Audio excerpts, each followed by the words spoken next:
pledge allegiance to the flag of the United States of America and to the republic for which it stands, one nation, under God, indivisible, with liberty and justice for all. Thank you. At this point, we'll check our electronic devices to make sure that everyone's is operating appropriately and for me to declare a quorum.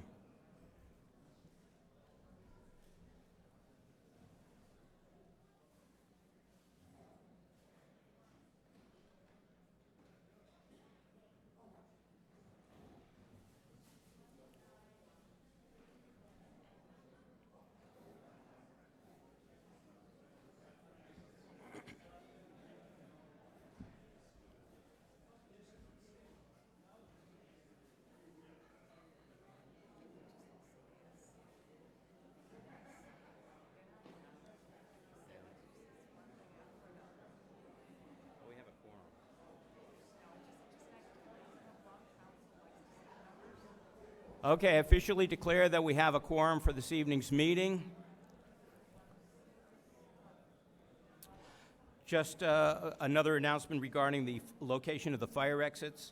We have fire exits along each side of the, two of them on each side of the hall here and one in the rear.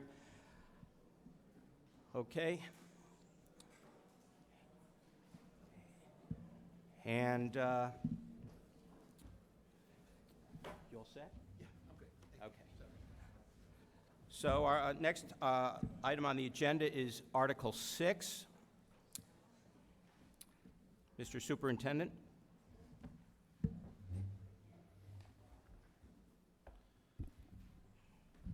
Thank you very much. Good evening, town meeting representatives, Mr. Moderator. Thank you for having us back for another evening. Article 6 on the agenda was the second article that relates to the school department. If you recall, the previous evening under Article 1, we had representatives from Dorr and Whittier actually present on the progress that they have made on the comprehensive facilities assessment planning in the district. We're going to be at the point over the next probably week or two where the terms of their engagement will be coming to an end. And one of the, I just want to recap what the actual goals of that project were, bring you up to speed with where we are today, and then where we're looking to go with it. But last fall, when town meeting appropriated $200,000 for the school department to conduct the study, approximately $190,000 went to Dorr and Whittier to do their work on the plan, and approximately $10,000 of that $200,000 went to NESDEC to perform the long-range student enrollment projection that was required as part of our work. The first phase of the work involved establishing goals for the project and analyzing the enrollment projections to make sure we were taking into consideration short and long-term student enrollments in the schools.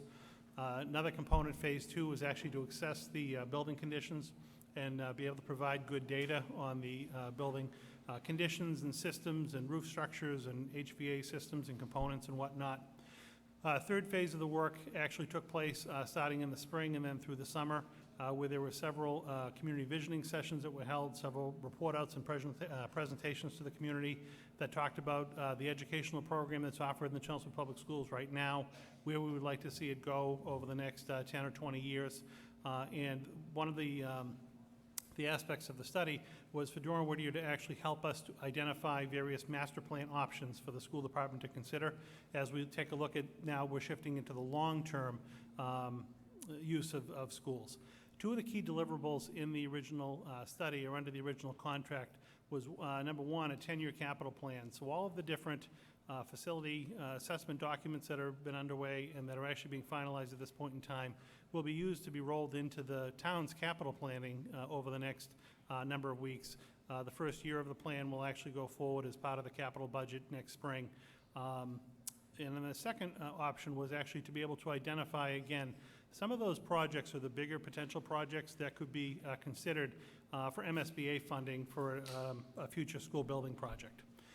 So the way the contract was actually structured with Dorr and Whittier, again, we're kind of coming to the end of their contract, and we're left with two things that need to happen. First, again, we looked at multiple options, approximately 16 major options for master plans that took into consideration different configurations of elementary schools, middle schools, early childhood centers, the high school, how to use the buildings to their fullest potential. If we were to actually bring online a new school, would it make most sense to look at elementary, middle school, high school programming? There were 16 different options, and as Dora Whittier presented the other evening, we've narrowed it down to 5 major options that still need further vetting at this point in time. And then it's our hope that over the course of this fall into the winter, we would actually, as a community, narrow that down to one option. And then that one option would actually be incorporated into a, they call an SOI, or a statement of interest, that would go forward to the Massachusetts School Building Authority for consideration to try to get into their funding pipeline to be able to have the state eventually work with us over the coming years on a larger project. That project would not take place over the next year or two, but one of the critical elements, I believe, for Chelmsford is to at least get into that pipeline to be able to qualify for some funding. If we were to embark on a new school construction project, again, in the relative short term, the next 5 or 10 years, it'd be absolutely advantageous to be able to leverage state money to be able to assist us with that. And we would, at this point in time, it's all based on a scale, but we'd qualify for approximately 50% reimbursement for that project. So I think it's critical for us to get in the pipeline. Again, the existing work that's been done to date brings us to the point where now we actually have those 5 major options in front of us that, again, need to be further vetted. One needs to be selected, and then the application actually needs to be submitted to the MSBA, and that will happen in the March, April timeframe. And what we're looking for at this point in time is $40,000 to be able to either amend our contract with Dora Whittier to perform that work under an amendment, or actually hire another firm to continue with that work for us. That's still something that the school committee needs to determine. But the way we actually went about procuring the first contract for this work, this is the kind of, we've reached the deliverable stage point. What we asked them to perform is going to be performed. We'll have all of those deliverables within a few weeks, within a month, and we're going to be at the stage where we then need to take those 5 options, refine them to one, and submit an application in the spring. So our request this evening is for town meeting to consider a one-time appropriation of $40,000 to be able to have us now take this project to the next phase and complete it, which will culminate in the application to the SBA in the spring. Thank you for your consideration. Happy to answer any questions. And, thank you, Mr. Superintendent. Now's the time for question and answers.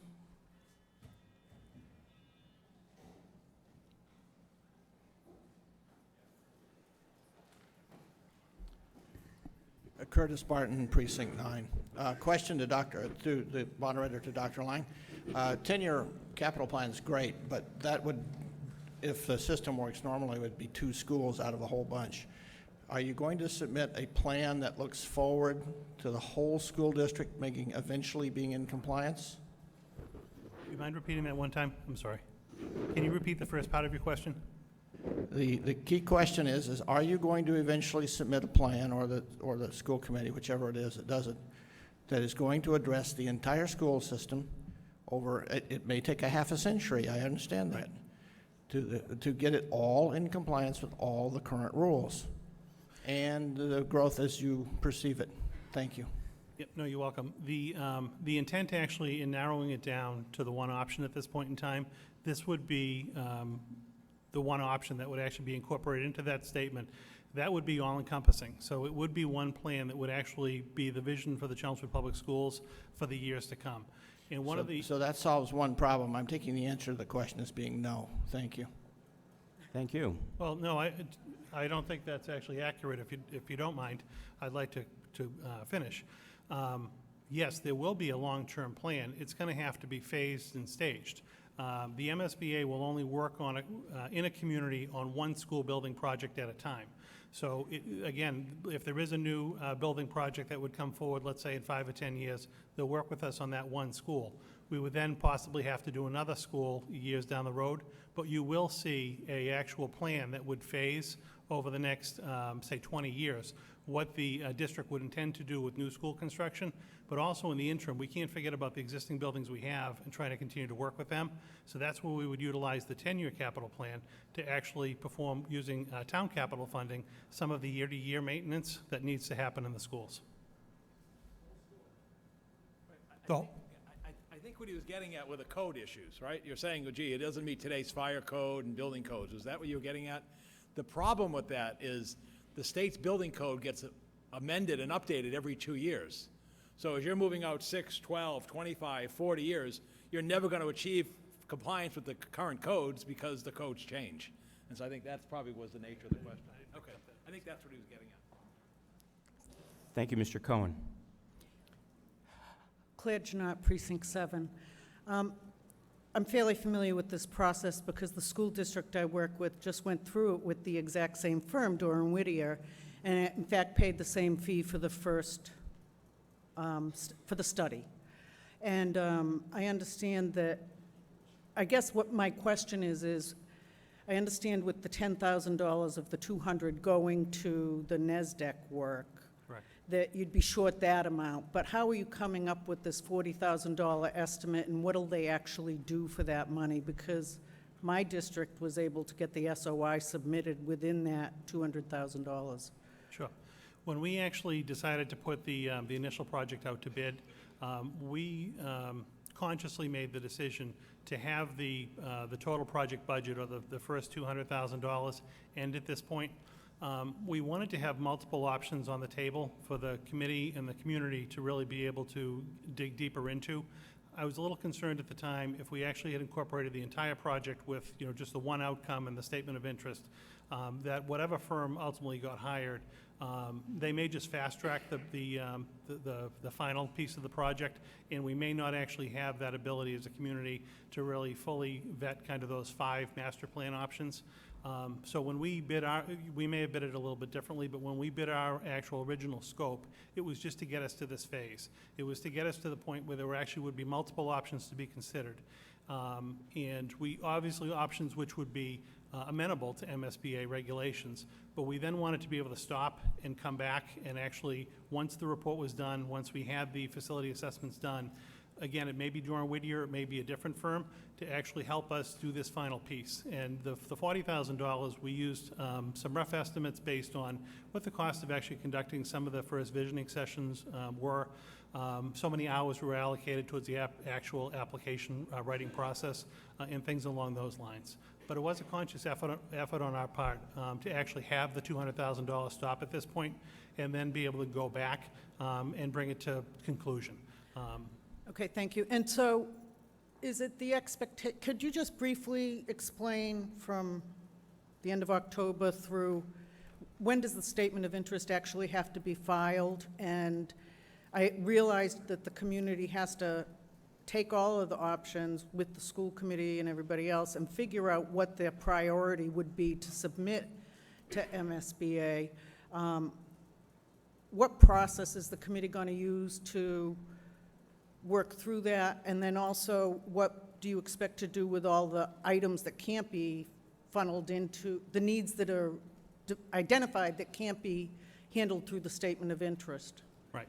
So what I anticipate actually happening is over the course of the next couple of weeks, a month at the latest, we'll actually have the final plans. We're reviewing all of the draft plans that have come in now, or the draft reports in the various schools. At that point in time, again, we have those 5 options that are already out there that we need to further vet.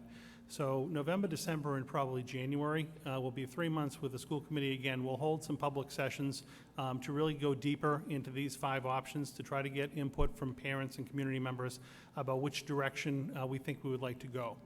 The MSBA hasn't announced their actual application window, but it typically is in the March-April timeframe.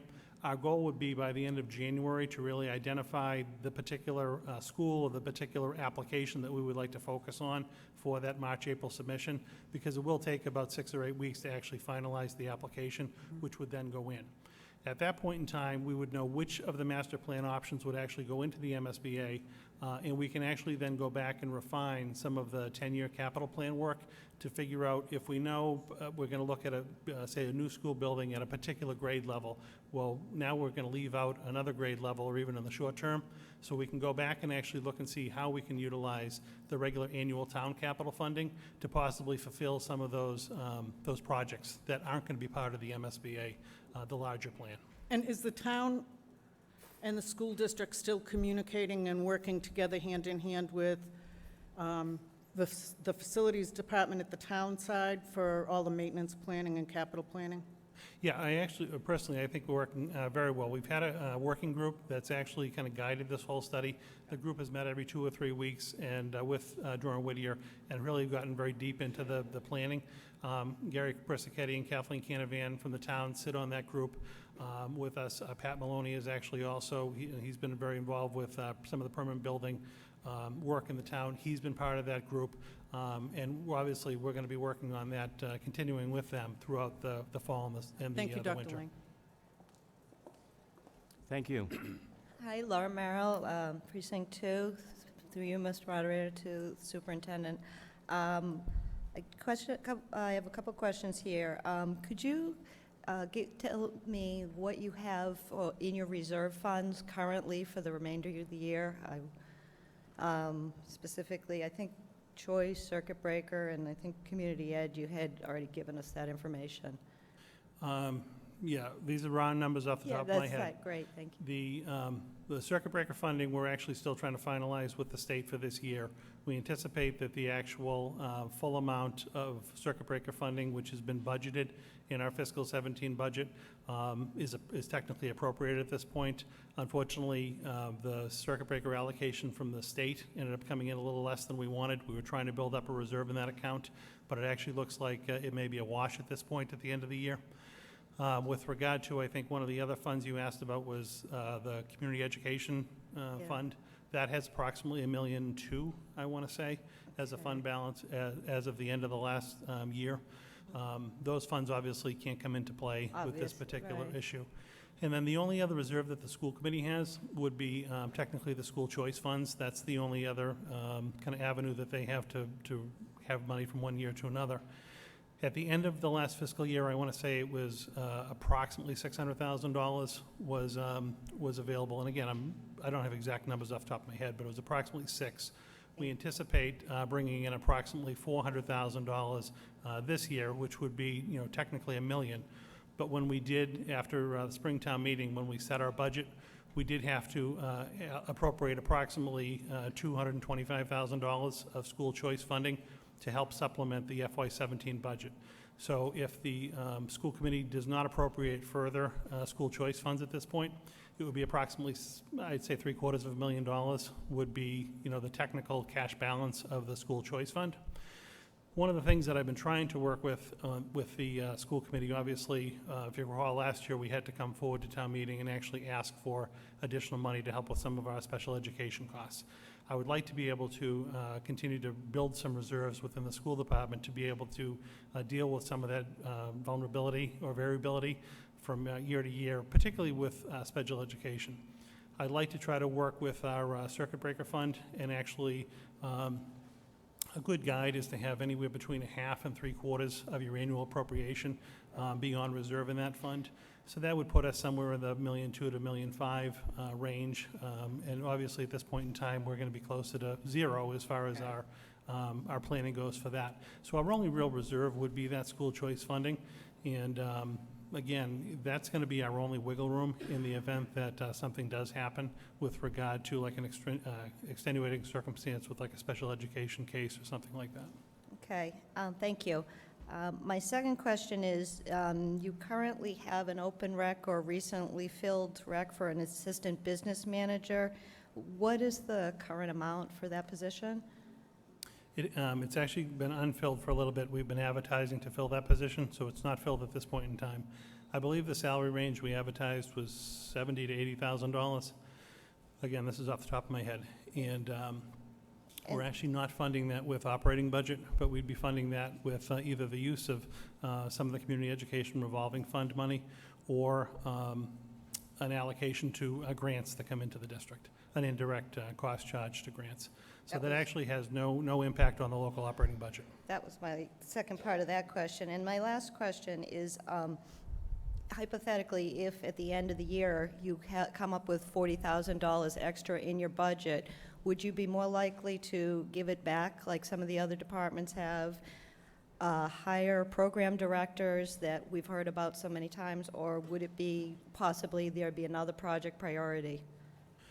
I honestly don't think I'm in a position this evening to speak about that, because my job is really to make recommendations to the school committee with regard to where they should appropriate funding, and that's really a decision of the school committee. One of the things I would tell you that I am relatively conservative when it comes to budgeting, and one of my initial areas of interest and focus has really been trying to build up some of those reserves. So as we do have funding at the end of the year, I would much rather roll funding into those reserves for, say, special education offsets. That would be my gut, but I couldn't tell you specifically at this point in time what I would recommend or what the school committee would ultimately appropriate. Thank you very much, Dr. You're Lang. welcome. Thank you. Does anyone else have it? Oh, Carl Styling, Precinct 4. Mr. Moderator, through you to the superintendent.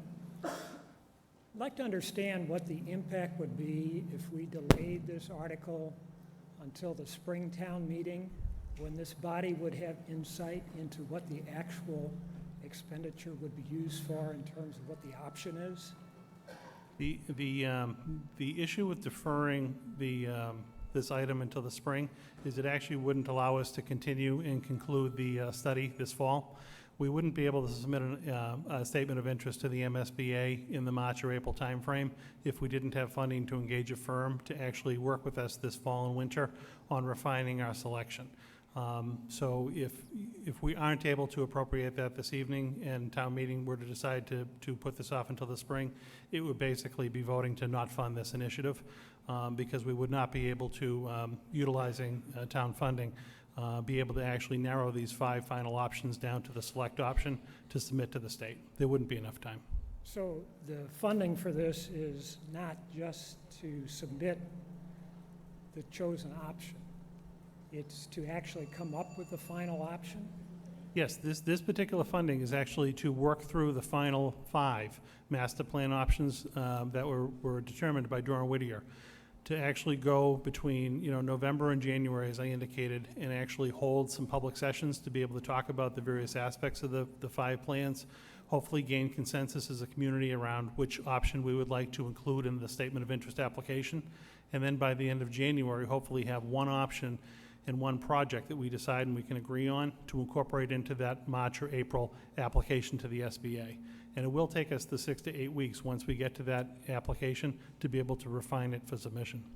So will this body have any insight into the final option before this money's spent? Well, I'm sorry, well, what? Will this town meeting body have any insight into what option is chosen before the money is spent? that is really beyond the scope of what town meeting does. That's a school committee issue. I appreciate the question, but we're not involved in that. Am I not to understand that this is a capital project in which we'd have to approve? You're approving the funding, but once you've approved the funding, it's up to the school committee to decide how they're going to spend it. It's going to be earmarked for this project. What we don't know is what the final recommendation is going to be, whether it's going to be a high school or an elementary school. That is beyond what we do. We basically say, here's the money, we're trusting the school committee and the superintendent to appropriately fund it and make the best choice for the town. And if the town isn't happy with what the school committee does, then they can vote them out. But it's not, and I'm not trying to be difficult, I'm just trying to explain to you that there are certain things that town meeting does and there are certain things that we don't, and we don't get to weigh in on what choice the school committee and the superintendent makes with regard to building projects. Okay, thank you. Thank you.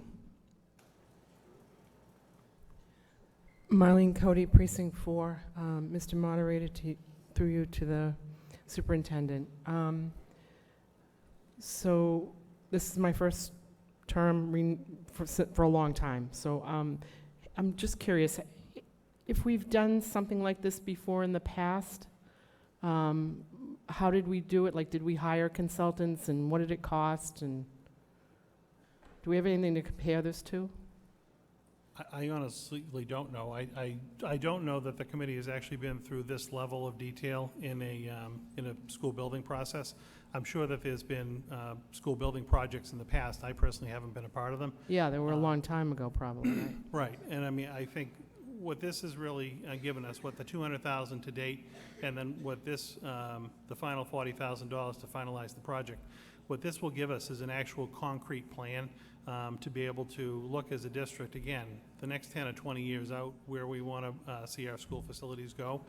I don't know if. So this is going to a consulting firm, correct? Well, no, we want to engage, again, the firm that we had isolated or identified these 5, we whittled it down to 5 major areas. So we would like someone to work with us in the community, and the town meeting reps and everyone are certainly welcome, to come and now really have a number of sessions to go through each of those 5 options and try to figure out which of those 5 is the best direction for the district to go in. And then ultimately take that one option, which we can agree on, and submit that to the state for consideration to get into their pipeline. Then it's going to be a year or two as it gets in and the application gets submitted and it goes through the vetting process with the state before something would come back to town meeting, and ultimately town meeting would have to appropriate funding for a capital project. But that's a couple years down the line.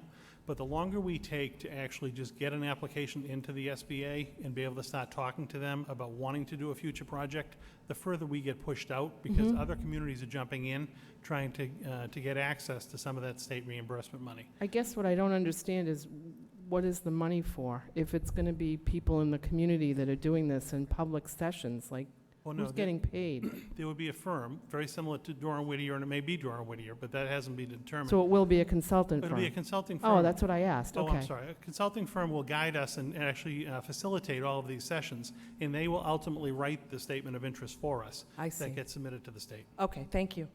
Thank you. Debbie Jerry, Precinct 6. I don't believe that there's many that are sitting here that understand, because I did go to all these assessment meetings, that the funding that we would receive if we would add on to a current school, say the McCarthy, that funding, we would have to bring the whole school up to code. And I don't believe that they understood that the other night either. If we would have, what I should say is, you're referring to a new school. You're not talking about, from what I understand, is that what you're talking about, Dr. Lane? You're talking about a new school, not taking a school and adding or doing work to the school. Right. We honestly don't know which avenue it would be yet. When we looked at the 5 different options that we're still considering, some included new school options, some included renovations, additions to existing buildings, and those are still situations that need to be, again, further discussed and further vetted to try to figure out what's going to be the best option for the town, and then also looking at considerations for the funding and what would make the most financial sense in the long run for the town. But I don't know at this point in time which direction it'll go. Correct me if I'm wrong, but from what I learned from those meetings, that if we were to do the project ourselves out of our own capital money, that we wouldn't have to bring the whole building up to code, like McCarthy has a new library, and I believe we did the lockers. We've done other things that we spent a couple $1 million in the last couple of years. So if we would have taken, let's just say, for instance, the money we spent the other night, Right.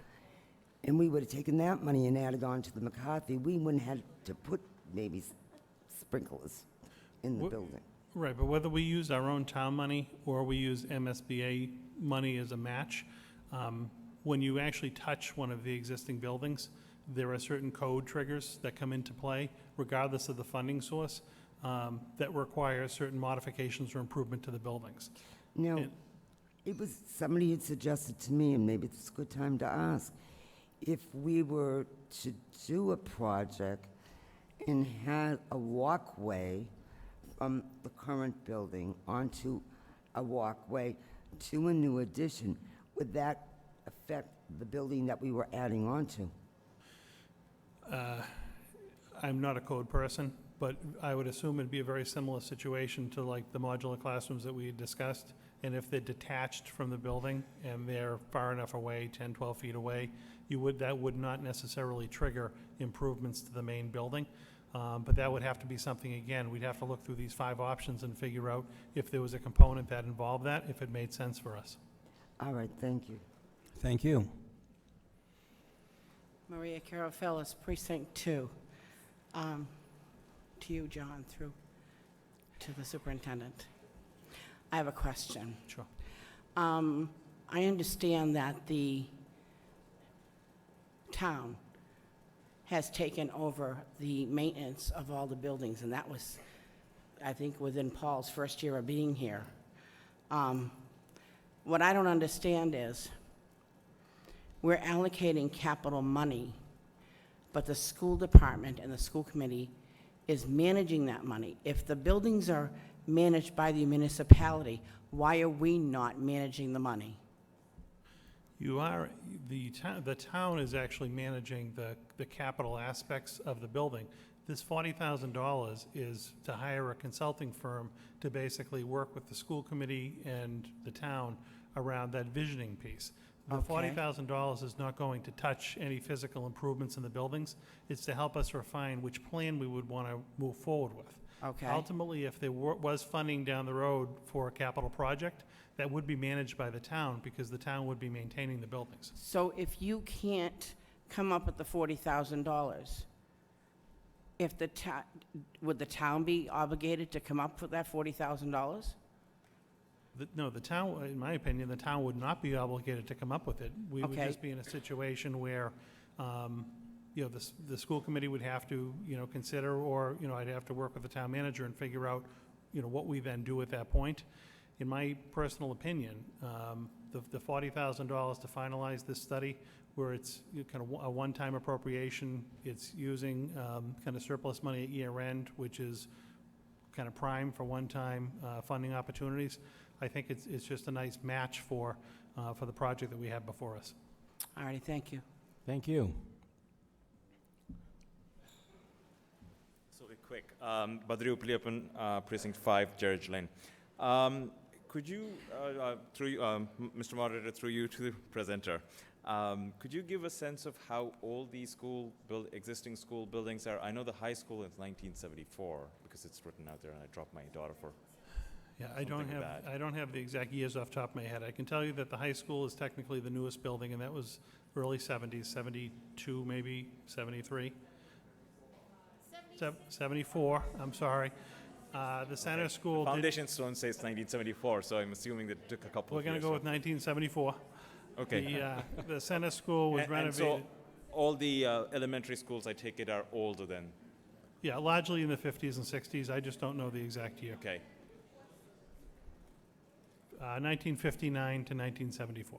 And based on the options presented by Doran Whittier last Monday, and as a summary, the 4 options on the table, or so I think 5, not the status quo, all have a new building component, whether it be a early childhood education center, or a new junior high, or a new senior elementary, or elementary high, whatever it is, in a new high school.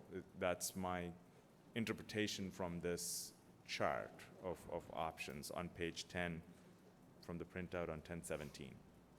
That Yeah, be the right interpretation? I'm thinking back, yeah, the first option basically was the as-is option, the status quo, and that was the one that actually showed the buildings being overcrowded.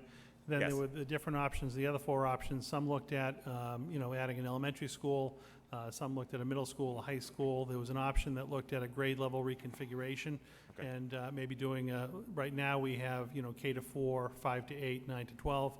There was an option that looked at, I believe, going back to a junior high model, which was like a 6 to 8. So there were all different iterations of plans, and that's the really intent of this $40,000, to be able to go back and finalize, or do a little digger deep into those, see if we can, as a community, agree on which one we would like to move forward with, and then ultimately submit that as part of the statement of interest application.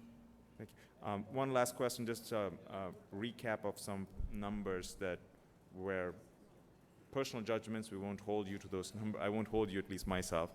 But the estimate that I'd asked a question was, what would the approximate new school building cost for various, whether it's a new elementary or a middle school or a high school? we thought of these numbers discussed, or what you gave as an opinion, I want to confirm is that a new elementary school was in the ballpark of about $30 to $40 million. A middle school was $40 to $60 million, roughly speaking. In 10 years' time, inflation will change, whatever it be, but that's the ballpark numbers that we are looking at. Yeah, but I want to preface it by saying that there's a lot of decisions that go into a new school as far as construction materials, what type of programming you're going to put in a building. I said those numbers, $30 to $40 million, based on what I've seen lately for new school construction projects. Right. If this doesn't happen, until 8-10 years down the line, The numbers it's could going to be escalate. more. If we decided to go with a simpler building, it could be on the lower end. If we had a building that had more sophisticated details and things, it'd be on the higher end. That was very, ballpark, just to give you a sense, and it was more to really relate to the scale of what a project would be, and that was more in discussion to the comparison between the $8 million for the modulars. And that would then, if we were partnering with MSBA, would be at about 50% of that whatever would be that. It depends That's on the expectation. actual, yeah, it depends the on the expectation. formula at the given time, when the application would be considered. Sure. But like in today's standards, it'd be in the ballpark of a 50% reimbursement. So we would be actually having to appropriate and bond half of the project, Okay. and then the state would pay half as you go. Okay, thank you. You're welcome. Thank you. Pam Armstrong, Precinct 3. The state program that you're submitting to, there's no expiration date on that, so if you put this in spring of 2017 and don't build for 10 years, that'll still be applicable in 10 years? Well, no, every year, typically, there's an application period in the springtime to submit an application. You actually have to be accepted after you submit. So if all goes well and we actually submit this spring for an application, it can take up to a year to even figure out if the state is going to consider your application or not. If they do, then you're in kind of a holding queue until they can actually allocate funding for the project and yours moves forward. It's likely, maybe a first time out, that the state may say no, and then you have to resubmit the following year. It really depends on the amount of competition in other communities that are submitting, as well as, what the needs of our buildings are compared to other communities that are submitting at that given time. So there's no guarantee just by submitting an application the first year it's going to be accepted. But I think we need to get our foot in the door and at least make the application and try to get into that pipeline for an eventual project. But it can take years to do. If they do accept you, do they give you a time limit when you have to build by? Well, no, if you actually get accepted into the funding stream, there are certain benchmarks that you have to meet. There's a very prescribed time frame where if your project was actually going to get considered, they come out and do a feasibility study that might have a 4 to 6 month period where they actually come out and work with you because they're going to be footing the bill for about half of the project. They want to make sure that their investment is wise as well. So they come out and do a feasibility study. If you then pass the feasibility stage, you go into more of an appropriation type phase where they give you 9 months to actually go back to the community and get your required votes and whatnot for support of the project. Then if you go through that milestone, you might go into, kind of design development work. So from the application in March, April, it could take 2 to 3 years before we really get into serious consideration in the community about moving forward. And then even at that point in time, if you do get approved, the actual build can obviously take multiple years as well. We just need to take that first step to at least get in the pipeline, because every year that we don't, we're just getting pushed further and further behind other communities that want to build schools. So if everything went according to plan, then we'd probably come back to this body within like 4 years to build this new school if everything If moved forward. everything went well, and, we identified a project, it went forward to the MSBA, maybe a year and a half from now, they actually said, we'd like to engage and work with your community. We could, that year and a half, 2 years, actually have them out and do a feasibility study with us. At that point in time, it'd have to come back to town meeting for support of the project. And then there would be a whole series of votes where town meeting would have to be involved again. But it probably would not be coming back to town meeting for at least 2 years, in my opinion, at this point, just based on the way the schedule has been running. All right, thank you. Thank you. Tom Newcomb, Precinct 9, Mr. Moderator, through you to the Speaker. In the past, when we've done this, going to the MSBA for funding, what we've done is we've come to the town, to this board, and then also to the voters to get approval, and then started a project and then gone for reimbursement. Can you explain why this process is more beneficial? This is just the new process that the MSBA is utilizing for school buildings, and I had been participating with them in the past in my previous district on projects under the old kind of formula or the old way. The SBA now has refined, probably for at least 5 or 6 years, this new statement of interest process. And what you actually have to do is, you technically, in our application in the springtime, we'd be identifying a priority building. So we would actually have to identify, one of our elementary, middle, or high schools that we feel we can make a compelling argument to the state with, that there needs to be some type of a remediation or remedy that we need the state's assistance on. And then if it moves into their, again, consideration and funding pipeline, they come out and actually take a look at the real needs with us and determine whether this is something they want to work on or not. This is just the new kind of phasing that the SBA is working through. It's their new process. We're not dictating it. All right, so will they then give us a preliminary reimbursement percentage subject to final plans? Oh, yeah, no, absolutely. But just based on whether they actually deem, if they allow us into feasibility, if we get beyond feasibility and they actually say, yes, this is going to be a project, all of the financing would be laid out ahead of time. So that you would because it depends on what given year you actually get accepted into the project. Sometimes your reimbursements do vary slightly, but they would actually lock it in. You would know to the dollar what it would cost our community, what the state would be contributing. You'd have all of those figures before you. Town meeting would need to appropriate that. All right, so you mentioned that you use the term lock it in, so they will give us a firm reimbursement, or does it depend upon the actual project once we finally approve it at the town level? No, so again, we could be a couple of years down the line when we get in. If they come and if they agree with us on the project that we want to go forward on, and they have funding within that year cycle, they would actually enter into a kind of a scope agreement with us that would specify, this is the dollar amount of the total project, this is what the MSBA is willing to contribute towards based on their guidelines, and this is what the community would have to pay.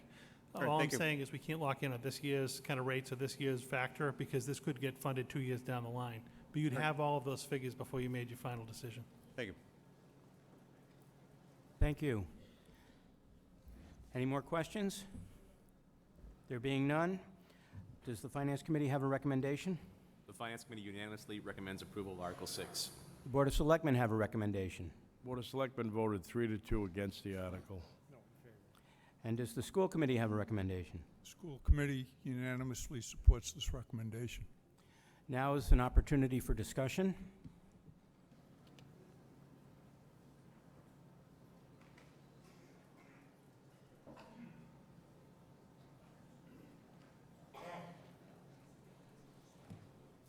Mr. Moderator, thank you. Can you approach the microphone, please? Yes, thank you, Mr. Moderator. Sam Chase, Precinct 1. I would like to poll the Board of Selectmen, and I'd like to have the reasoning for their votes. Thank you. Thank you. Let's poll the Board of Appeals. What does he want to do? He wants to poll the Board of Selectmen for their votes. So George, Mr. Dixon, Chairman, Yes, sir. will you please poll the Board of Selectmen and have them explain the rationale for their votes? You have to explain it, it just... Well, if they voted in favor, they can say, I voted in favor because I think it's a good idea. Or if they're opposed, they can say, well, here's why we're opposed. Laura?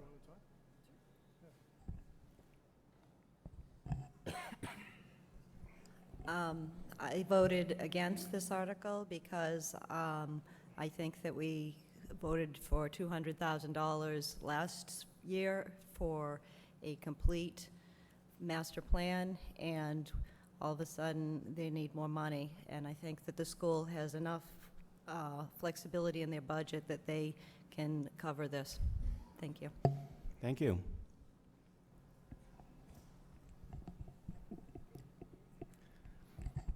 I voted against it for basically the same reason. Last year, when they came in with the 200,000 request, you may recall that I specifically asked if this meant that we would go on a building spree, and I was assured that no, it would not. It would only be looking at all the buildings and then making some suggestions later on, but instead we just voted on a $9 million kindergarten, or not kindergarten, but portables. So I think they should have been able to cover it within what they had here. I voted in favor of this article. Why? I voted against approval of this article for several reasons. I'm not convinced that we need a new school building.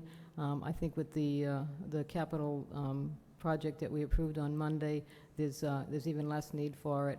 And I agree that if they do need to come up with this $40,000, I would think they could find it somewhere else in the budget.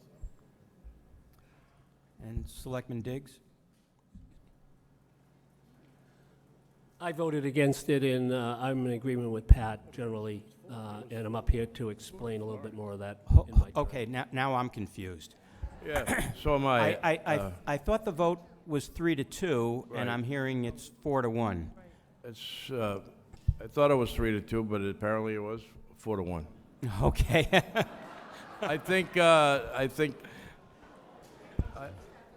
Yeah, okay. I don't think it was 4-1. Thank but you. We'll call it that. Thank you. The floor is Marlene yours. Cody, Precinct 4.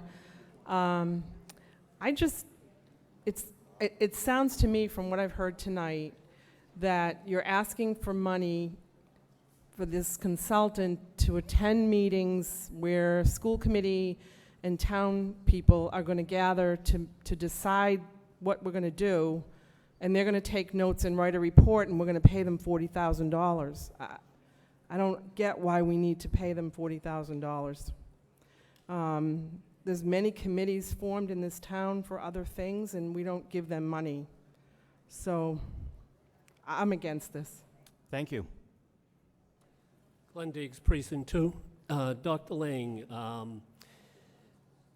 I attended virtually all of the visioning sessions and all the subsequent sessions, and I was under the impression that the $200,000 that was voted was to assess all the facilities and then come down to a final report that would list a very, very short list of alternatives for your department and for the school board to decide among to come up with the final recommendation. Is that correct? Yeah, fairly correct, and they've come up with 5 for us to continue working with. All right, so you're down to 5, and during the visioning sessions, I know that they seem to have some additional work because they would sometimes come to the meeting and say, all right, we're down to 6, and by the end of the meeting, they were up to 8 to go back and reconsider. There was a lot of reconsiderings that they didn't quite plan on. Is that correct? That they do some additional work on plans that were brought by the people who were in attendance to the table? Yeah, I wouldn't consider additional work. I mean, they did a lot of work on the project based on the various variables that would come out of the meetings, but that was all part of their original scope of work. So when they finish that final report, which is it in your hands now, or was about to be in your hands? We have the drafts that we're actually reading through right now, and we need to get back to them with our edits on the draft report, and then we'll get the final report. Very soon. All right, and once they give you the final report, that's officially the end of their contract? Correct. And for that, they were paid $200,000? They were paid about $190, and NASDAQ was paid $10. All right.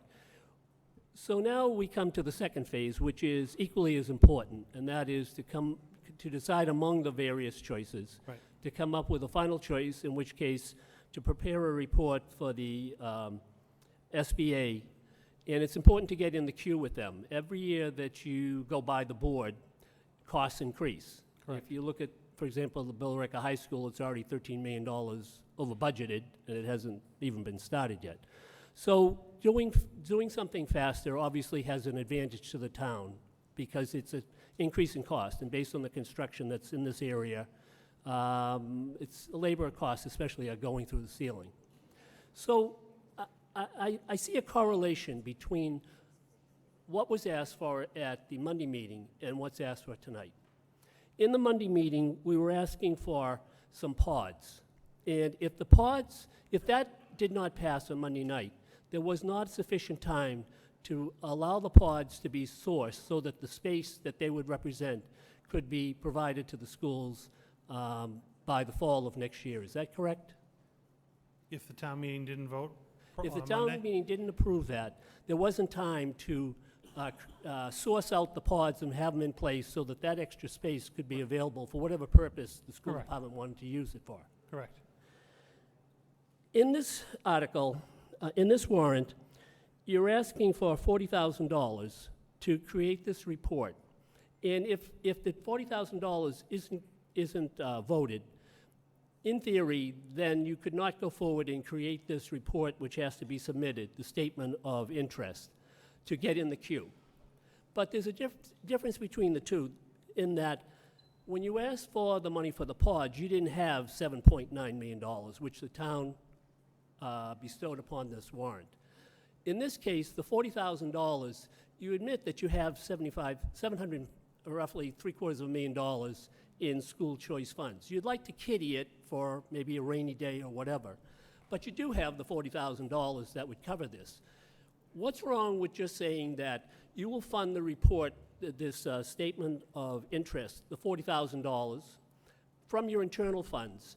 If by the end of the year you find that there's been some sort of rainy day that's happened and that you're going to be short of funds by the end of the year, why not come back to town meeting in the spring and ask for additional funding, which has happened many times? Well, I think if the town meeting doesn't appropriate the funding tonight, that's obviously going to be a consideration that the school committee is going to have to take. I think the tack that I've taken with this recommendation last fall for the 200,000, I could have come out and asked for 240 or 250 at that point in time. I honestly wanted to take this in phases and make sure that I wasn't wasting the town's money, and I wanted to be respectful of what was given to us. And we wanted to get to this particular phase under this first engagement, and we knew that was going to cost $200,000. We then wanted to see what were the level of detail that we were going to need to get into with how many plans we had left to do the vetting for the actual statement of interest application.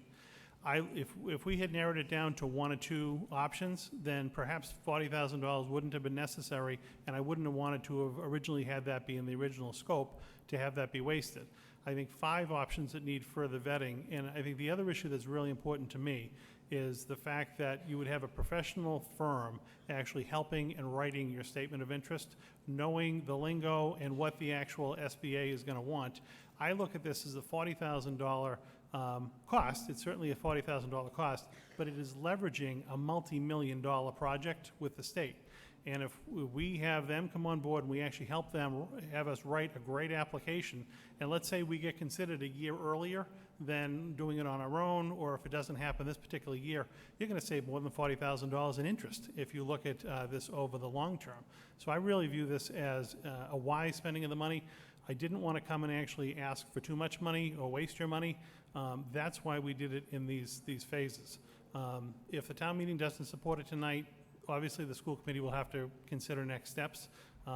But I would not make this recommendation if I didn't truly believe in it, and if I didn't feel that we were honestly using the town's money wisely. Well, the collective reasoning of the Board of Selectmen is not that you shouldn't actually do the study. We all believe that you should do the study, no question about it, and submit it to the SBA. Our concern was you have internal funds. Use your internal funds to fund this $40,000. It's not like it's $300,000. And then if you find that you don't have money available, come toward the end of the year, come back to Springtown meeting and explain the situation, and then ask for the money at that point. That's the logical why the Board of Selectmen were against giving you the money, but not against the study. Again, they all support the study itself. Thank you. Thank you.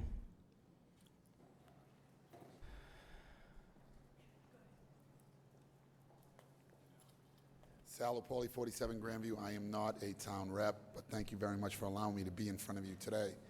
So I do sit on the school committee, and I would just like to say a couple of things. I think everybody in the room remembers when the school committee came in front of you and we said, as a result of special education, we need an additional almost $500,000. And you guys gave it to us, and that was the right thing to do. Why? Because there's not a surplus of money in the school department. The school department doesn't run nor do I want anybody to think that they have this pot of gold or this extra money in the corner. I can tell you specifically that they spend that money exactly for what it's used for, almost down to the penny. And I think that's really important, because the last thing the school committee or the body wants to do, certainly the superintendent, is come in front of you and ask you for something that may not be needed. So to Claire's point, when she first talked earlier, and I think this is really, really important, she said that she got everything done in Acton for $200,000, and she did, and they did a magnificent job. But if you look at it, they did 9 schools in Acton, and we have 11 programs that Dora and Whittier looked at. So if you kind of break down the numbers right there, the numbers kind of jive a little bit in relation to what every school was charged. So they had a little less schools than we did.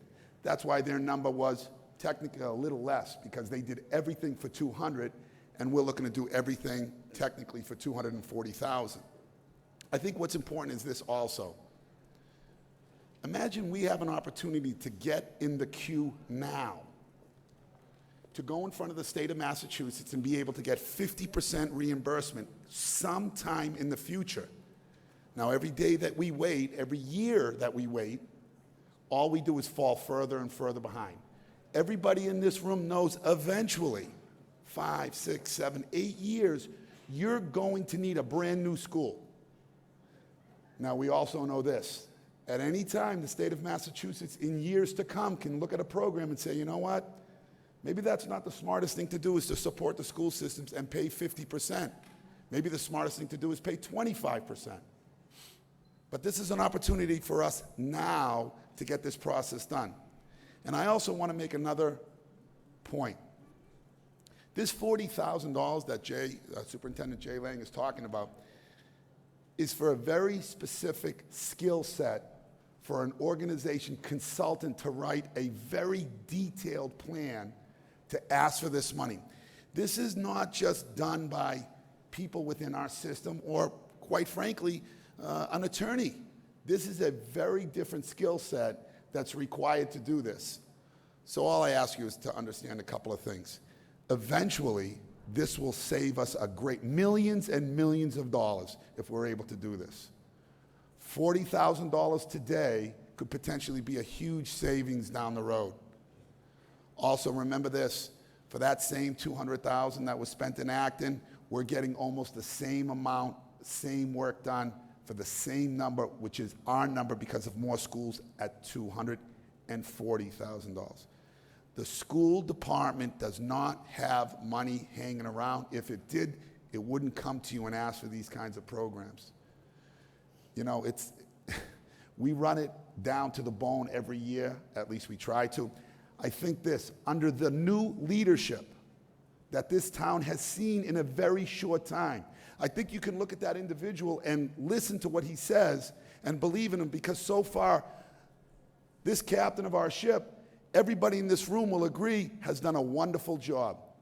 He's taken a problem that we've had in the past of almost 2 years ago to one of the top 500 schools in the country, one of the top 50 schools in the state, under his leadership, under his watch. So he's asking you to something that will eventually save us a lot of money. And I just hope you give it some consideration, because the worst thing that could happen is in a couple of years we make a determination that we definitely need a school, and we know it's coming, and all of a sudden we're left behind, we're out of the queue, and we're not able to access that money where we can do it today. So please, I ask you to support this for $40,000. Thank you. Thank you.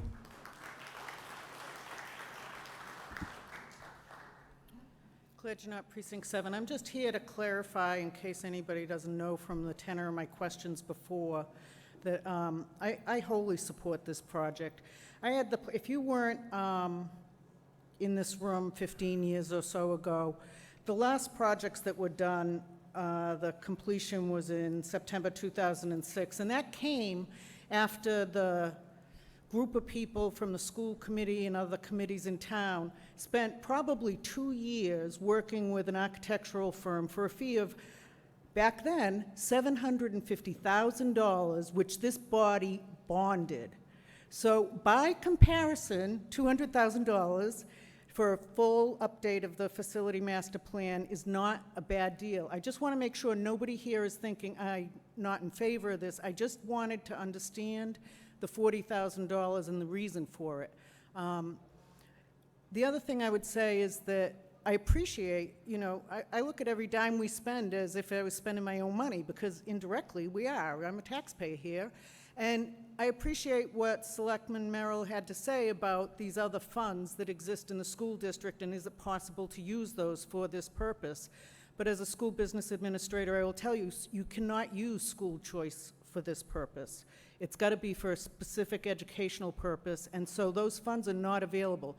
So thank you for trying to think of creative ways to fund it, but that will not work. I do hope everybody will support this, because if we slow this project down at this point for what, yeah, $40,000 is not a small amount of money, but in relation to the scheme of everything that has to get accomplished over a long period of time, we're now 15 years or more ahead of where we were the last time. And as somebody said the other night, the architects came in with $130 or $40 million master plan, and we all gulped. And then they came back, and the committee worked, and we whittled it down to $80 million, and it failed at the polls. And we ended up with $31 million and put the elementary schools on hold and said, we'll increase our capital plan $1 million a year and try to take care of the elementary schools.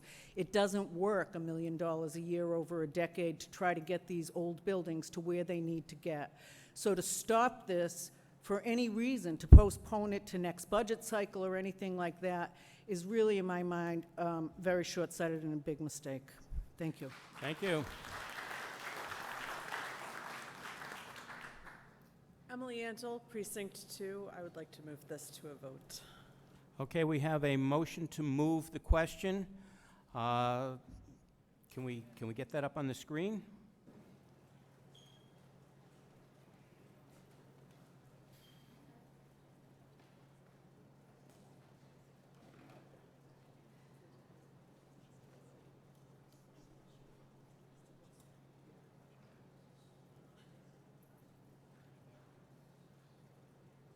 Okay, you will have 35 seconds.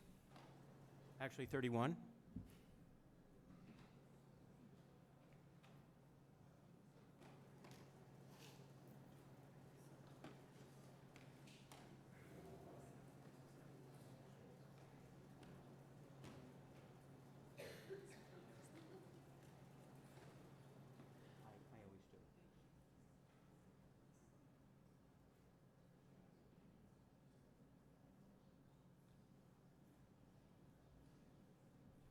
The final vote is 121 in favor, 15 opposed, no abstentions. The motion passes. So we will now vote on the underlying warrant article, which is to appropriate $40,000 for the planning and preparation of a statement of interest to be submitted to the Massachusetts School Building Authority for a school building project.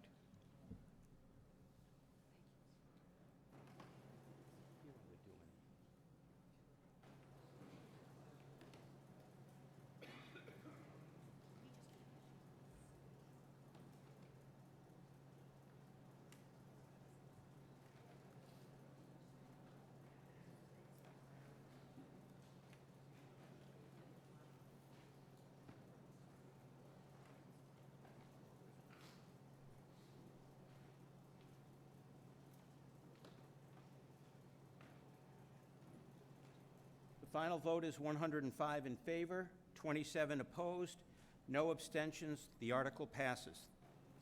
I thank you very much. Thank you, Mr. Superintendent.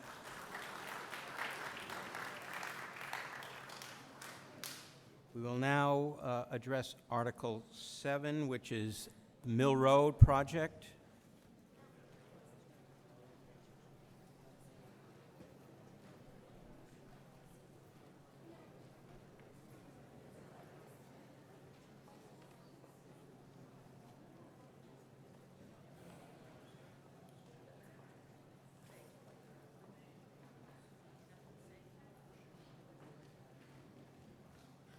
Mr. Griffin? Mr. Moderator, thank you for the time this evening. Thank you, everyone, for attending. Appreciate your time this evening. We're here to talk to you tonight about the progress that's been made on the 101 Mill Road project. We'd like to let you know that we're a bit of an unusual situation where, as opposed to just doing a report at the beginning and then presenting the article, we're sort of doing both things together, so bear with us a little bit on this. The role of the committee, as you know, the property was purchased during a special town meeting back in the fall of 2014, and the group of folks was commissioned to try and determine what an appropriate use for the property might be for the town, and to report back to town meeting and the Board of Selectmen with regard to that historic property. The committee is comprised of 6 folks, myself and Brian Latiner as vice chair. We're also joined by Hugh Evans, Louise Kreitz, Sarah Pereira, who's with us this evening, and Pat Wojcik as selectman has been our liaison on 2 different occasions. I would also like to take a brief moment to thank former Selectman Askenberg for her stewardship during her time as liaison.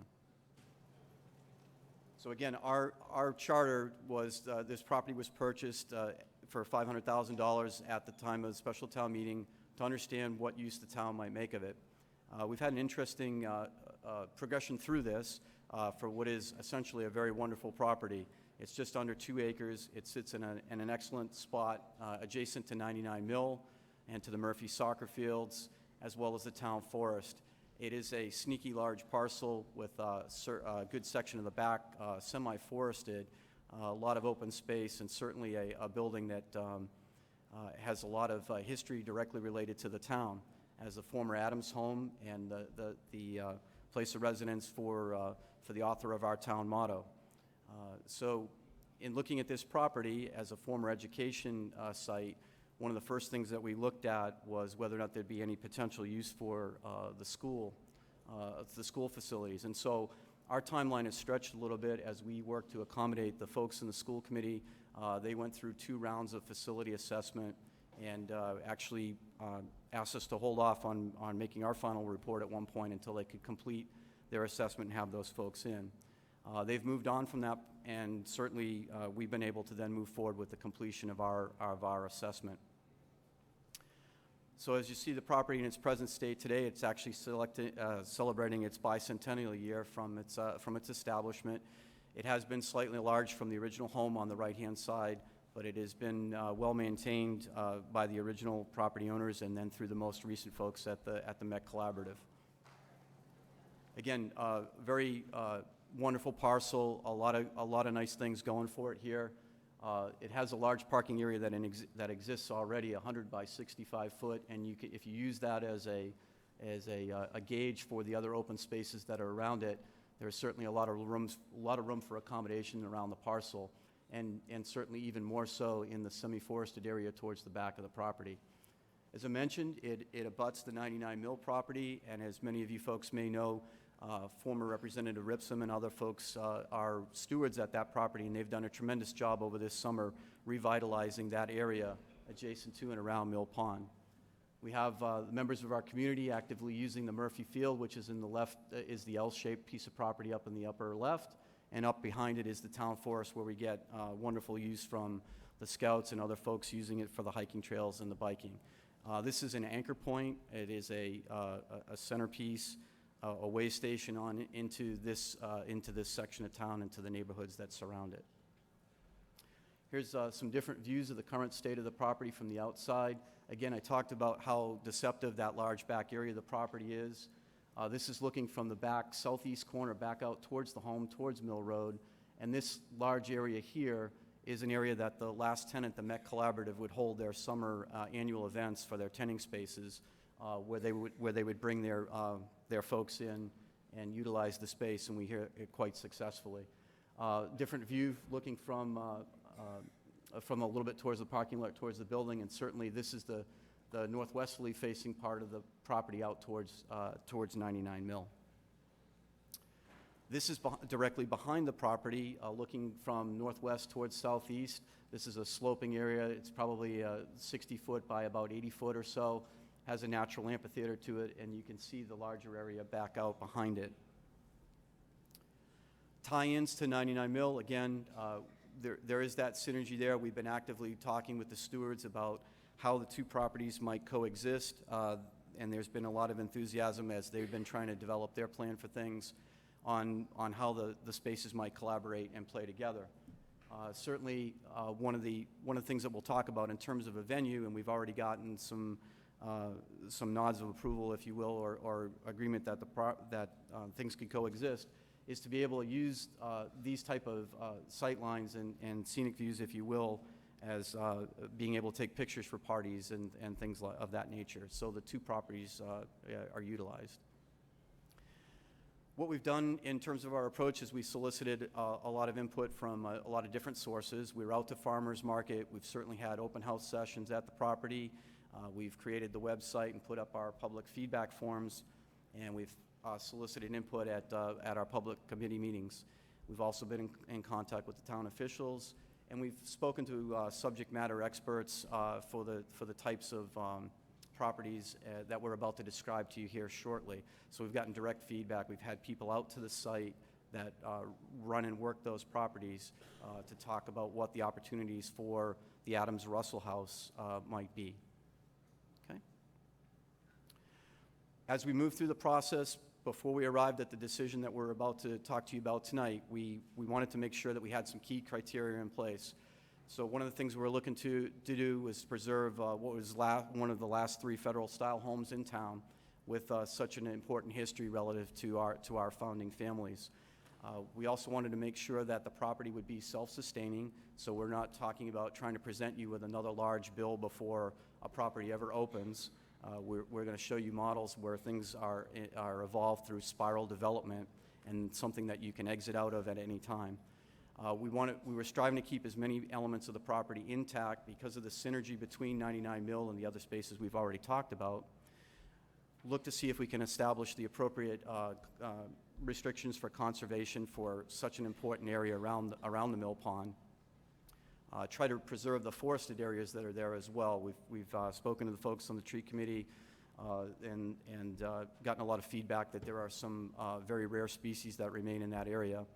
And ultimately try to find a way to tie it in with the surrounding uses of the athletic fields and the other spaces. In other words, grow that interaction between the properties and make it really a cornerstone for that part of town. Throughout our process, as we develop what these possible uses for the property might be, and they ranged from, again, seeing whether or not the school department could make use of the building, as had the MEC Collaborative, to a public garden type space, to part-time tenancy and things like that. Again, the idea of self-sustaining criteria were very important, and other uses started to drop out, and the idea of the event venue it sort of bubbled to the top as a self-sustaining type of model. So basically, what we're here tonight is we're providing you with our in-process report.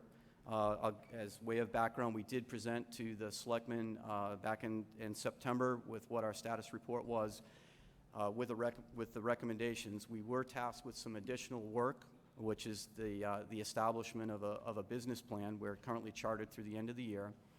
And so what we're trying to do, present to you tonight, is let you know how far we've taken things, and the purpose of the warrant article this evening, in much the same way as what you heard from the school committee, is we're seeking an amount of money to engage a consultant, the kind of folks who already run the types of venues that we've already solicited feedback from, to be able to help us develop the punch list and complete the business plan that we've started in order to bring that to you for a final presentation. Timeline would be for Springtown meeting. Okay. So again, we have solicited input from a pair of working models that have been out and established for some time. The 2 that we've had closest contact with are the Pierce House in Lincoln, Mass. And the gentleman that directs that facility and the caretaker for it, Mr. Richard Silver, was very kind to come out and spend an afternoon with us and walk the grounds, and gave substantial feedback, and was very positive about what the opportunities we had, both in terms of the property and location, and the idea of spiraling it up much the same way that he had done. As a second example is the Asa Whiting House. This is located in Holliston, Mass.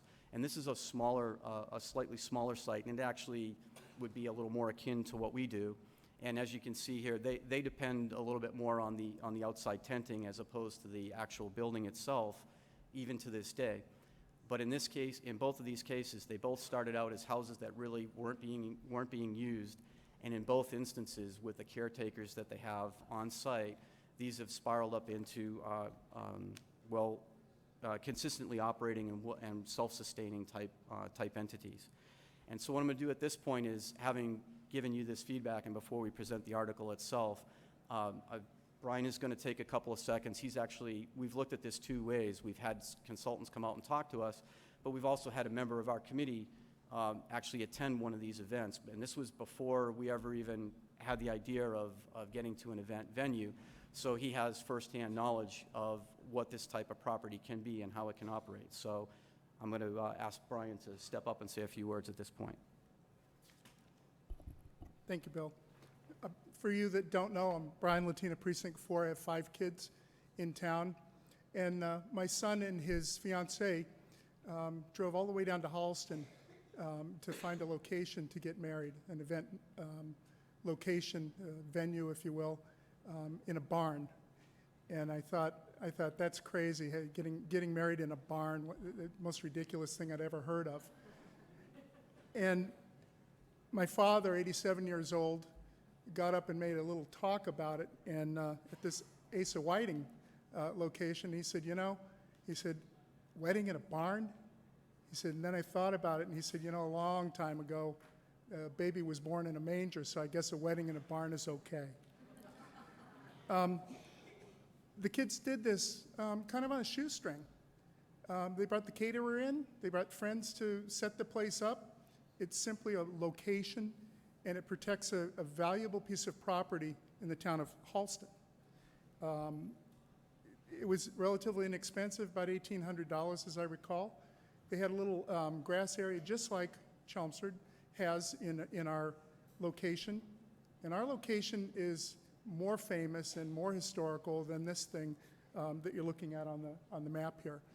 Our location was deeded to Samuel Adams more than 300 years ago on the proviso from the King of England, on the proviso that he would build a sawmill on that site and provide lumber at a certain price. And I'll bet you the old town hall that we just renovated has wood from that location, that site. The Adams Library is named after them. The motto in the center of town is named after them. My guess, and I'm not sure on this one, is I suspect that location and the mechanics and the sawmill and water power probably were the beginnings of the Industrial Revolution that Lowell always gets credit for. And if you keep in mind that at the time this location was being deeded by the King of England, Chelmsford was just 3 years old. So 300 years later, we have an opportunity to save this building. It's 200 years old this year, and spin it into a sustainable property in town. Now, kind of at the last minute, we've spent about 18 months working on this. Kind of at the last minute, we looked at it and said to the selectmen, what else do we need? We've made our charter. We're supposed to report back. Here's the idea. That's what we were chartered by town meeting to do. And they wanted a business plan. And we were given a suggestion for an amount of money to do this properly and professionally. We did look at some locations. And as I said, my son had this wedding venue. I went to that 2 weeks ago. Another Chelmsford couple were up in New London, New Hampshire, at another location just like this one. So I've gone to a couple of these, and the youth that prefer to use these venues would be coming back to Chelmsford, in my view, and this would be a great location for this kind of event and other events. So, Bill? Great. Thank you, Brian. So, folks, we'll put up the language for the article here in a minute, and then we'll be happy to take any questions, but I do want to try and stress a couple things before getting to that point. So we are actively trying to complete a new action that was given to us by the selectmen in September. We're chartered through the end of the year to do just that, and that is our plan. We will carry that through one way or the other. We're hoping to be able to do it with the professional assistance of the kinds of folks that are involved with these venues so that we can give you the very best product that we can. please remember that it's not our intention to turn this into the Gibbet Grill. We have shown you real properties that are out there that are not huge destination resort locations. These are properties that are run through historical societies in older venues in somewhat limited spaces, and they're run quite successfully and sustained, and the towns achieve, they achieve the goal of maintaining a property without significant issues to the town. So that is the intention here tonight. That has been the work of the committee thus far. We'll continue to meet through the end of the year. We do so every 2 weeks down in the town hall. And at this point, I'll thank you for your time, and we're happy to take any questions. Thank you, Mr. Griffith. This is an opportunity for questions and answers. To the presenters, through the moderator, Gary Krauk, Precinct 5. As the father of 3 daughters, I appreciate the wedding reception venues that are reasonable. In the experience that you've had with the other venues that were operated, was this revenue neutral, taking into account all the expenses and? Yeah, so what's happened over the course with their spiral development, they started outside, using the outside spaces, and as they began to increase their bookings, they were able to put the maintenance back into the buildings and things and gradually start making more use of the inner spaces, and we propose a similar type model. We know that there's a lot of demand out there for sort of these themed destination weddings. The idea of the mill, in the back of the handout, we've given you an example picture of, thankfully with the permission from the stewards, of being able to show you of what the tie-in of that might be, and there's a lot of appeal for that type of destination. I can tell you that when we looked at what was there, when Mr. Silver came out, his reaction was if he was 15 years younger and had the wherewithal, he'd jump on the property and do it. That's great. So, to help answer that too, revenue positive. These places all make money. You can pay $1,000 for one, and you can go up to the Andover Barn up in New Hampshire and pay $50,000. That's not at all what we're looking at. We're looking at that lower end where the town and our kids could use it. And by the way, it's a very exciting kind of thing for that middle group of younger people compared to us older ones and the kids in the school system. This is that next group that we kind of lose track of, so it brings our kids back. That's great. Thank you very much. Thank you. Hello, Kit Harbison, Precinct 7. I'd like to know if you and the committee have given any thought to how the renovations and the improvements and the operating expenses will be self-sustaining, or is some revenue stream going to magically appear to fund it? So there is no revenue stream that will appear to fund it. When the property first spirals out, it's rented out initially for the outside, and the fees that are charged are to handle that process. When you look at how for instance, the Asa Whiting property, they ran 21 events the first year, and since then they've expanded from there. The proceeds from that are fed directly back into the property. The folks that administer to it are caretakers of the property. They live at the property for no cost. They do at the Whiting House, they get a certain percentage of the commission, but they're not town employees. They do not receive town benefits. They help maintain the property and keep the lights on, which is one of the things that, a part-time property, some of the other models that we were looking at wouldn't work. And the revenue stream from the bookings is what pays for the property upkeep and the maintenance. Okay. Have you run your own spreadsheets? So we've started to look at that, yes. And if you look at a season that ran about 26 weeks at $1,800, and you were doing 2 events a year, the revenues from that are in the $90,000 to $100,000 range, just for the 2 events, and excluding anything else that might be run, which would be, for instance, if during a midday week someone wanted to cater it for like an office brunch or something like that. But just utilizing a model of 2 weddings a week at the $1,800 to $2,000, you're in that range. Okay, well, I have some opinions about that, but I'll save it for debate. That's fine. I would like to know, I don't understand why you need $20,000 for a business plan development. I really don't understand why you can't put a business plan together yourselves. So we actually have been requested to do that. Remember, the charter on this, and I'm actually the person who wrote the amendment to the warrant article when it was purchased, so I understand the intent of what it was, which was to make those recommendations, being sensitive to understanding what town hall wants, how far a committee would go. We received specific action from the selectmen to do that, and just this week, we're receiving feedback from the people that own those properties on some of those specific questions. And we've made a good faith effort to answer some of those. Those literally came in Tuesday night, and we put those on the piece of paper for you there. And we're working those numbers so that we give you the most accurate information.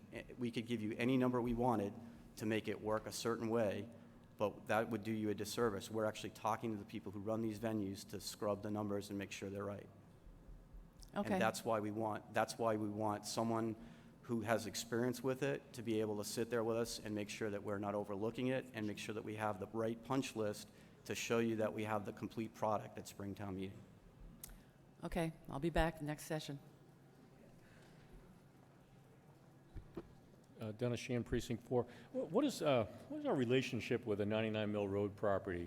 I mean, it looks like a nice backdrop. Are we just looking at the neighbor's property, or what's the relationship there?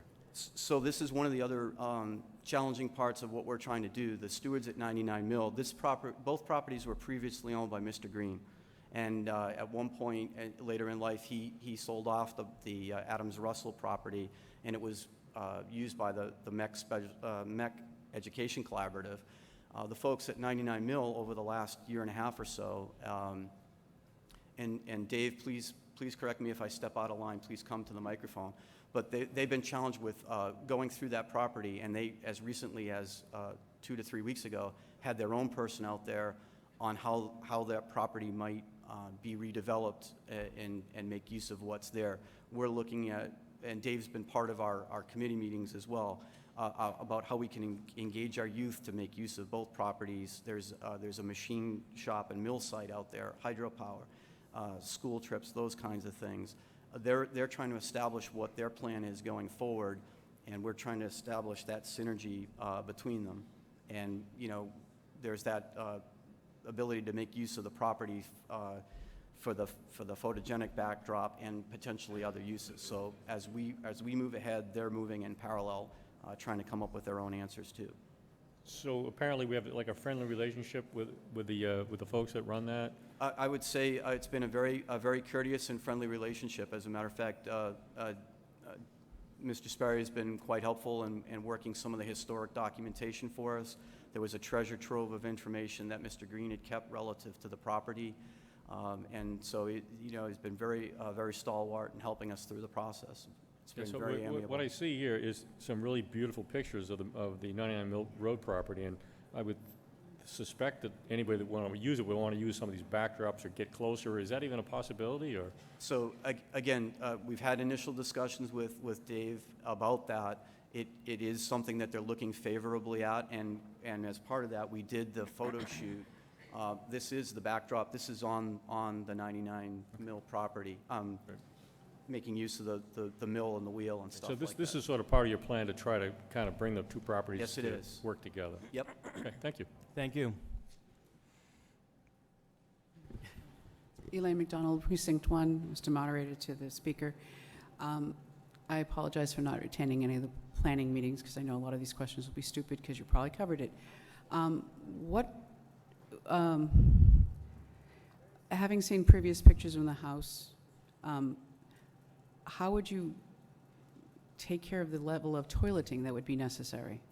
Interesting question, and you may or may not be surprised to know that these days, destination or theme weddings or other types of events have gotten very advanced in terms of their amenities. Gone are the days of going to a big hotel and having to stay in the rooms and go rent a big hall. If you go out and Google up bathrooms, trailered bathrooms for that, you will even find ADA compliant facilities that you can bring in on site, and folks have done that. So trailers of potties and trailers. Yep, you can as a start, as part of the spiral. Remember, we're talking about how to engage something and preserve a property here for the town without a huge outlay, We're not talking about building a new fire station or a town hall and asking for $8 million before you ever open the doors.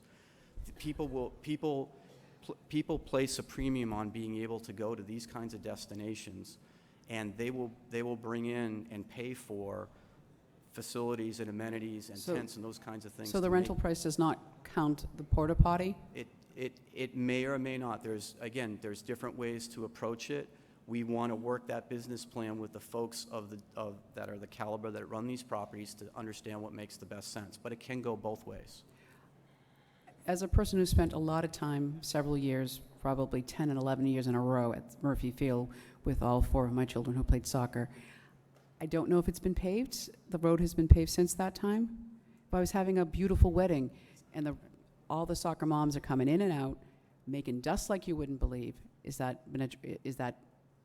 So the Murphy Fields were recently renovated. There's a wall and a fence along the edge of the field right now. I'd be remiss to tell you if it's actually been paved yet. I'd need to defer to our DPW superintendent.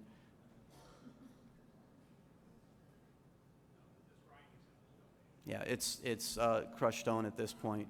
Yep. So again, there is the buffer area. This is one of the, regardless of what was going on with the properties, there's the buffer area of the trees. We did bring in the tree committee to look at the stand of the property there, and that is recommended to remain in place for not only that separation, but longer term to isolate the different parts of the parcels there rather than opening up that space excessively. And when you're saying a cooperative deal with the 99 property, would that be some level of split fee? Oh, we're going to have pictures over there, you get $200? So it's still something to be determined. At the selectmen's meeting, I know that Manager Cohen had broached an idea. The folks that are the stewards over there are really trying to find their way, and they come to the meetings with us and they give us updates on what's going on. What exactly that may be, they're open to possibilities. They haven't said no to anything that we've asked about so far, and we're both trying to find our way to determine how we can really make what was a singular parcel at one point play together and be useful for the town going forward. And I just want to make sure I understand the model that you were just saying, is that the house itself, especially initially, would not be used except for exterior shots, and that you would have caretakers who live there and who would be minding the place during the week. That's correct. And with these people also, again, I'm speaking as the Murphy soccer mom, there's sometimes not parking. So if I saw that parking lot and I thought, ooh, I would just go park over there, and would the caretakers be making sure that people parking there are part of the event, not? So I'm sure those would be all logistics that we could work out. The parking space that's there is similar to the size of the Whiting venue that we were talking about. It's actually larger, and the front space is even larger than what they have available to the bottom part of the property. What we know of the events is a lot of folks don't mind staying at a local hotel or something like that, and then utilizing a shuttle bus to get to these kind of destinations. So frequently, gone are the days of the 300 cars parked right at the place.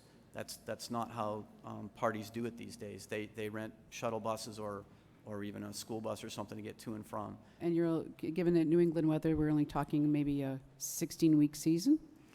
So the different venues run different times. The Whiting House, for instance, runs April through November. So there is the opportunity to have a fairly substantial season. It all depends. Again, Mr. Solver, when he was out there, the advice that we got was, you have a wonderful space, and we were thinking about one particular place doing one particular function within the lot, and he was like, you have many spaces here, and you let the people doing the party make the choice of where they want to be. Thank you for your time. I'm going to let more people ask questions behind me. Thank you. Hi, Sue Carter, Precinct 5. Hi, Sue. Through the moderator to the speaker. I have a couple of questions, a little bit of my planning background sort of bubbles to the surface. How many parking spaces do you have the ability to fit on site that would be in compliance with our normal parking standards? So right now, the lot, I went out and measured it again last week, just to be sure, measures just about 100 by 65. That's the larger lot there. Okay. It's another 100. So that's about 20 parking Okay. spaces. So then you have another 60 to 80-foot double-sized drive for the driveway. You have a 40 by, I think it's a 40 by 40 space directly in front of the house. And you have the equivalent of another 100 by 65 space on that front lawn. Okay, so what size, you were talking about, what, $1,800 per Right. venue? What capacity are you anticipating people are going to want for that price? Right. 200 people, 100 people? So that's actually one of the questions that we put in the fact tonight. Well, again, we've received direct feedback from the similar property. The Whiting House has very limited parking. They actually depend on on-street parking. Most of their people come in from hotels as far as 20 miles away. But the size of their parties run between 70 and 120 people. They limit the size of the party. And Okay. and that's something that you can do depending on your property, and you can make it work around the size of what you have. Okay, because my concern is parking versus enough space for a tent. And at the beginning of the presentation, did you mention something about endangered species on that site or I on did not. abutting sites? No, I'm sorry.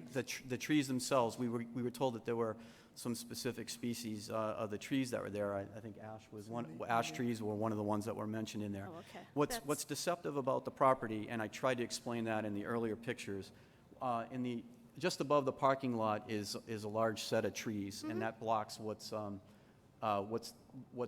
back there in the view. And so what we try to do is the large tree that you see right here, that's the tree in the satellite photo that blocks this entire back space here. This space back here is the equivalent of that parking lot plus a half. And that's where the MEC collaborative actually, that's where the tent went. Okay, the other question I have is, part of it was asked regarding the bathroom situation, and I understand porta potties, and I'll make a comment later on that. But the other question is, when this property was under discussion by town meeting for the purchase, people said that the interior was not habitable, and there was discussion of it wasn't appropriate for single-family living space. If you're going to get a caretaker, will we be seeing a significant upfront cost to rehab the house into something a caretaker's going to want to live in and to make it habitable for them? So when we had Mr. Silver do the walkthrough, and he's the caretaker at the at the Pierce House, I'm sorry, he started with a property that was in very much similar shape, and the building has heating, lighting, bathrooms in it right now. The upstairs area is habitable. There are the other issues associated with using the property for larger groups. He started with something that was in much the same condition, and basically put the sweat equity into it to live there and improve the property over time. And that's honestly, that's what we're looking to do, is to complete the engagement with folks to understand exactly what those steps might look like in order to be able to say, this is what we would need to do to pull the trigger and start. Just one other quick comment. I was much of the same mind. You said, you're using the term porta potties. If you go and look at what some of these trailers look like in terms of these amenities that they send now, they put my house to shame. I mean, these look like resort-type bathrooms that are on these trailers. It's amazing what they do. I had a wedding in my aunt's backyard, and the porta potties were talked about for 5 years because they were a whole different level of what used to be. So we're not talking about ye old Green John out there from the athletic field. I'm trying to let folks know that this isn't fly-by-wire. There are a lot of nice amenities that go with a destination-type place. So one other question is this property zone residential? And obviously, having venues is not allowed under our zoning bylaw. Have you reached out to the neighbors to see that they would be in support of a project like this, which is essentially a commercial venue? Whether it be historical or not, it's still a commercial property being operated with people who rent the site and don't necessarily live on the site. Yep, absolutely. So we held our open houses. We had folks that came in and visited. and we're generally positive about things. We were actually at the farmer's market last summer. We got a lot of great feedback and a lot of enthusiasm, and I can tell you, Pastor Evans, who is sitting at the back of the room, that's a member of our committee, he actually lives directly across from the property, and he enthusiastically supports this. Okay, thank you. Thank you. Sorry, I'm short. You can pull that down if you Nancy want. Arroway, Precinct 1. Is this property currently under historic preservation restrictions? I'm not 100% certain of that. I do know that it has a historic designation. The house is identified as such within the, as a historic home. And you don't know, leading this committee, whether or not it has historic preservation protection? There was work that was being done by the Historic Commission on this and other properties, and they had come to see us, how long ago? Six or 8 months ago, and they were talking about ongoing work. So we haven't had a chance to follow through with them on that yet, but Paul, do you have a? Okay. Good evening. 2 years ago, this town meeting authorized the acquisition of this property, and we worked with town council to acquire this property. During the title search and transfer of the property, we did not come across any preservation restriction or other deed impingement on this property. So the answer is no. So the answer is no. Then the next question I'd have is, in that this body allotted the money to buy this property under the argument that it needed to be protected, in those 2 years, why have we not initiated a historic preservation restriction? Because without it, the property is still at risk of being torn down. Because one of the things that, again, our work was sort of stretched out. We started down a path to understand what was going on with the property, and we were trying to understand what could be made available to the town. As you've been sitting here over the course of the last couple nights, one of the issues before the town is the space allocations for schools. This building was formerly used by the MEC Collaborative, which was an educational institution. It has full 3-phase power and a fiber optic connection in there. We held some of our work waiting for the school committee to be able to go through and do their facilities assessment and complete their work and make their recommendation before we were able to go on and start down this path. The idea of the venues didn't come until after that. So is your committee that's evaluating potential uses still open to possible uses of the property that would demolish the house? That would demolish the house? That No. would demolish the house? That would destroy the house? I don't think we'd be in favor of that. That's part of what of our criteria was to try to preserve the property. Thank you. Frank Barry, Precinct 9. Mr. Moderator, through you to the Speaker. Could you share with us some of the other alternatives for this building that was besides just this venue thing? Because this is the only use that I've heard, or the school thing I heard was a possibility. Sure. So in addition to the school, what we looked at was, okay, could there be some kind of primary tenant that would be in there all the time? And with the way the zoning was, you probably couldn't put anything commercially in there and have it be viable. Then we started looking at mixed tenants. We reached out to find out if any of the other departments in town at different points, the food bank and the Veterans Committee and the Housing Committee had all looked for spaces. We wanted to see if they could be making use of it on a somewhat regular basis during the week, if you will, to keep the house exercised and the lights on, and then looking for part-time tenants that would then exercise it. So folks like the Girl Scouts, the Boy Scouts, Explorer groups, those kinds of things. And the reason for migrating away from those was, again, the lack of funding stream that would keep all that going. It would be a town-owned property that you'd be paying for all the maintenance on. There would be nothing coming in for it, nothing at all, and you would be continuously draining on the town coffers for that. And so the idea was, it got to the point, meeting our criteria is if the property was preserved, how could we do it in a way that would be self-sustaining? And that's how we arrived at the model. Just a second question on this.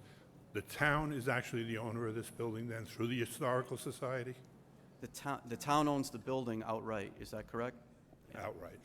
And you mentioned before that it's going to be run, though, through the Historical Society. Is that correct? So I want to make sure I'm clear on things. I've given you examples of 2 properties in other towns that are run through their historical societies. We've presented to you models. I am in no way, shape, or form telling you what the model here should be yet or would be yet. Okay. But we've given you, what we've tried to do is given you viable examples rather than just Right. I got you. it might work. Okay, good. Thank you. Thank you. Glenn Thorne, Precinct 5, through you, Mr. Moderator, to the presenters. I'm trying to understand where we are right now. I looked at the website for the committee. Has there been a recommendation report presented to the Board of Selectmen that they have responded to? So, Glenn, yes, I'm sorry, through the moderator to you, my apologies. So yes, there was. We made a report in September to the selectmen. And as I said at the start here, it's a little bit unusual. I expected to do a report for the town meeting here tonight because that's what the original charter was back at the fall town meeting, and then present the warrant article. This is being combined together. So basically what we're presenting to you tonight is that report, the essence of that report in September, at which we received the action to go and develop a business plan as a next step. We presented that in September, and we've had a couple of meetings since to try and pull those pieces together. And so we're essentially giving you that same in-process status report tonight and a request to help us bring the plan to a close. So the selectmen recommended that you come back and ask town meeting for $20,000. What they asked us to develop, what they asked us to do was go and complete a business plan.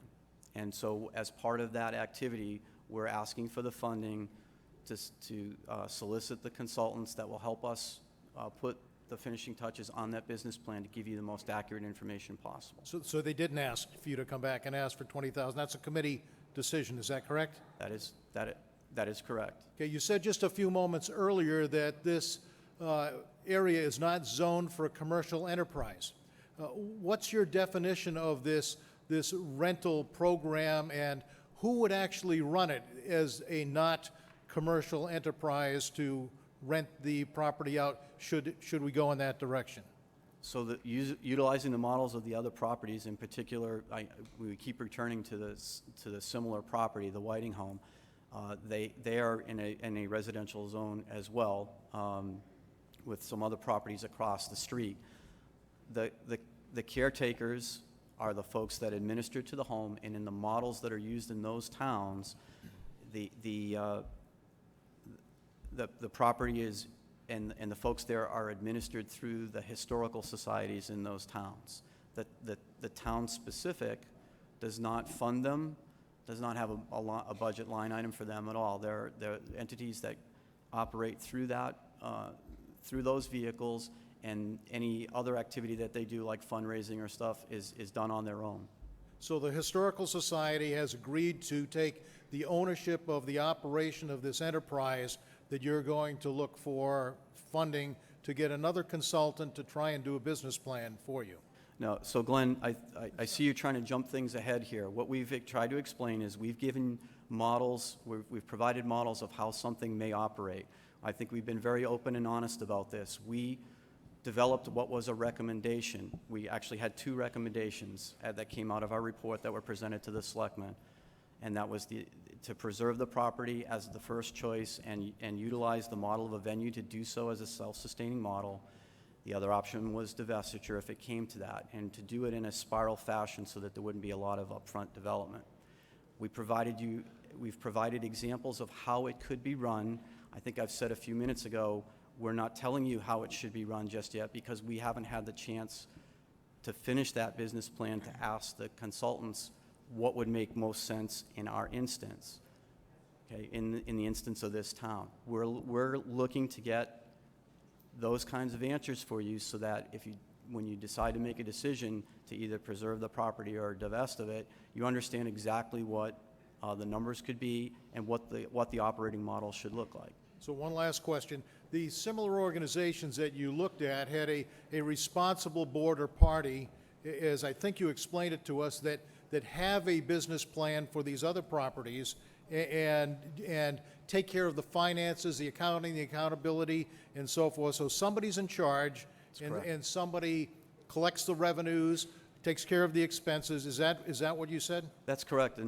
So the caretakers are, again, in the instance of that particular property, they're the folks that handle all of the property maintenance. They are the folks that do the bookings and handle the receipts and things like that. And they're volunteers, and they're part also of the historical society, and that is the way the business model for that property runs.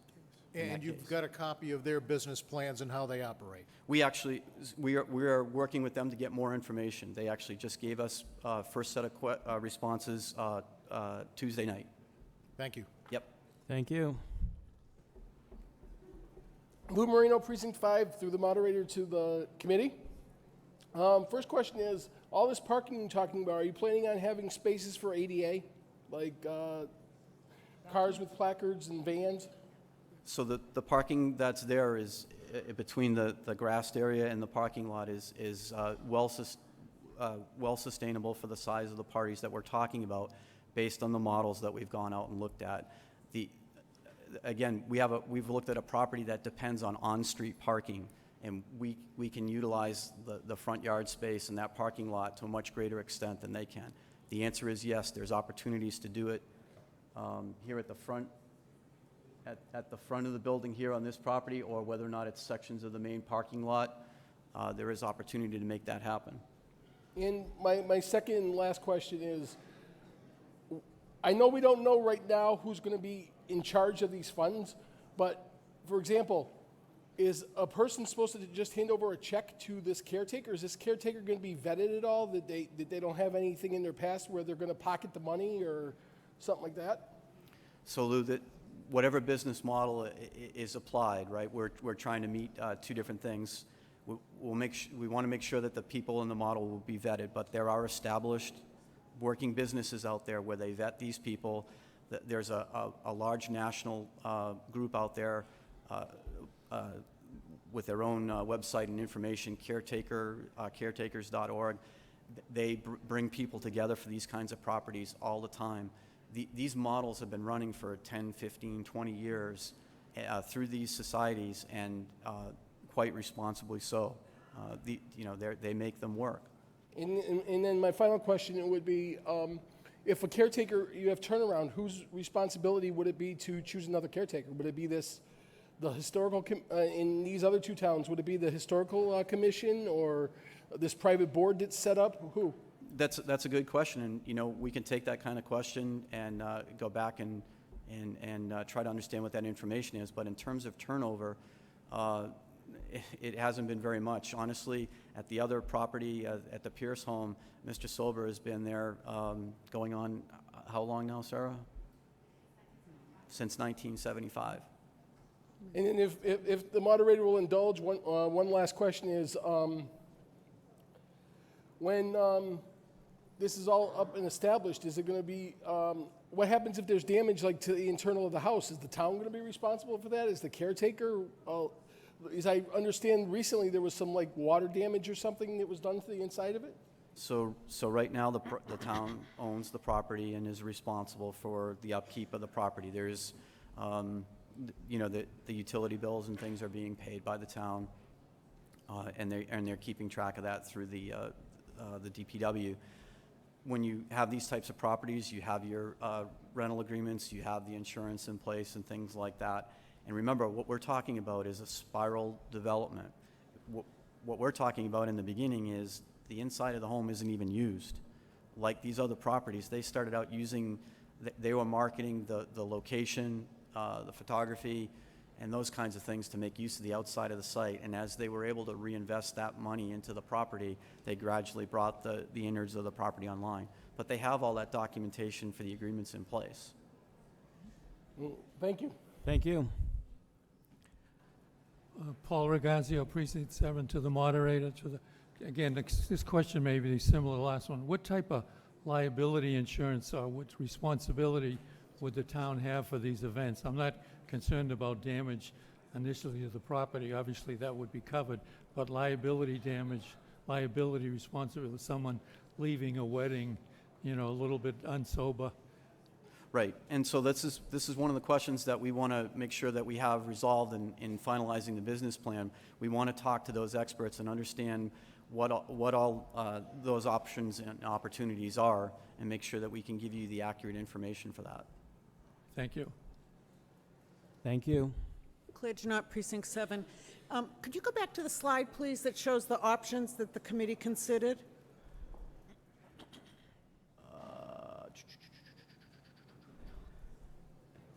Yeah, so that's kind of hard to read, but I think down the bottom it says sell options, split it or don't split it. Can you talk again about how you reached the weight on those and why those options aren't being considered? Right. So again, the weighting to these was set and addressed when we were talking about what our criteria were overall. When we look at where the property is situated and its relation to 99 Mill, to the town forest, and to the athletic fields, and as a gateway into that neighborhood, that set the establishment of what kind of criteria, or what the weighting for the criteria would be. The fact that it's one of the last 3 federal-style homes in town, its history tied in with the Adams family, and the other elements of that are what drove. So it was I mean, not to accelerate the conversation, but it was a non-starter because of the way the evaluation criteria were defined? It also became important to us to preserve that parcel based on the feedback that we solicited from the tree committee and understanding what was there. Okay. Also understanding what the needs of the neighbors were in terms of 99 Mill relative to their property and and the adjacency of the soccer fields. Okay, so thank taking you. all So- that into combination, splitting that up and clearing that property was not a viable option to us. Understood. So my question is, did anybody, I don't know how you survey a property. I know there were planning board people up here before asking questions about zoning and all that stuff, but could this property be subdivided and sell the home to a private resident?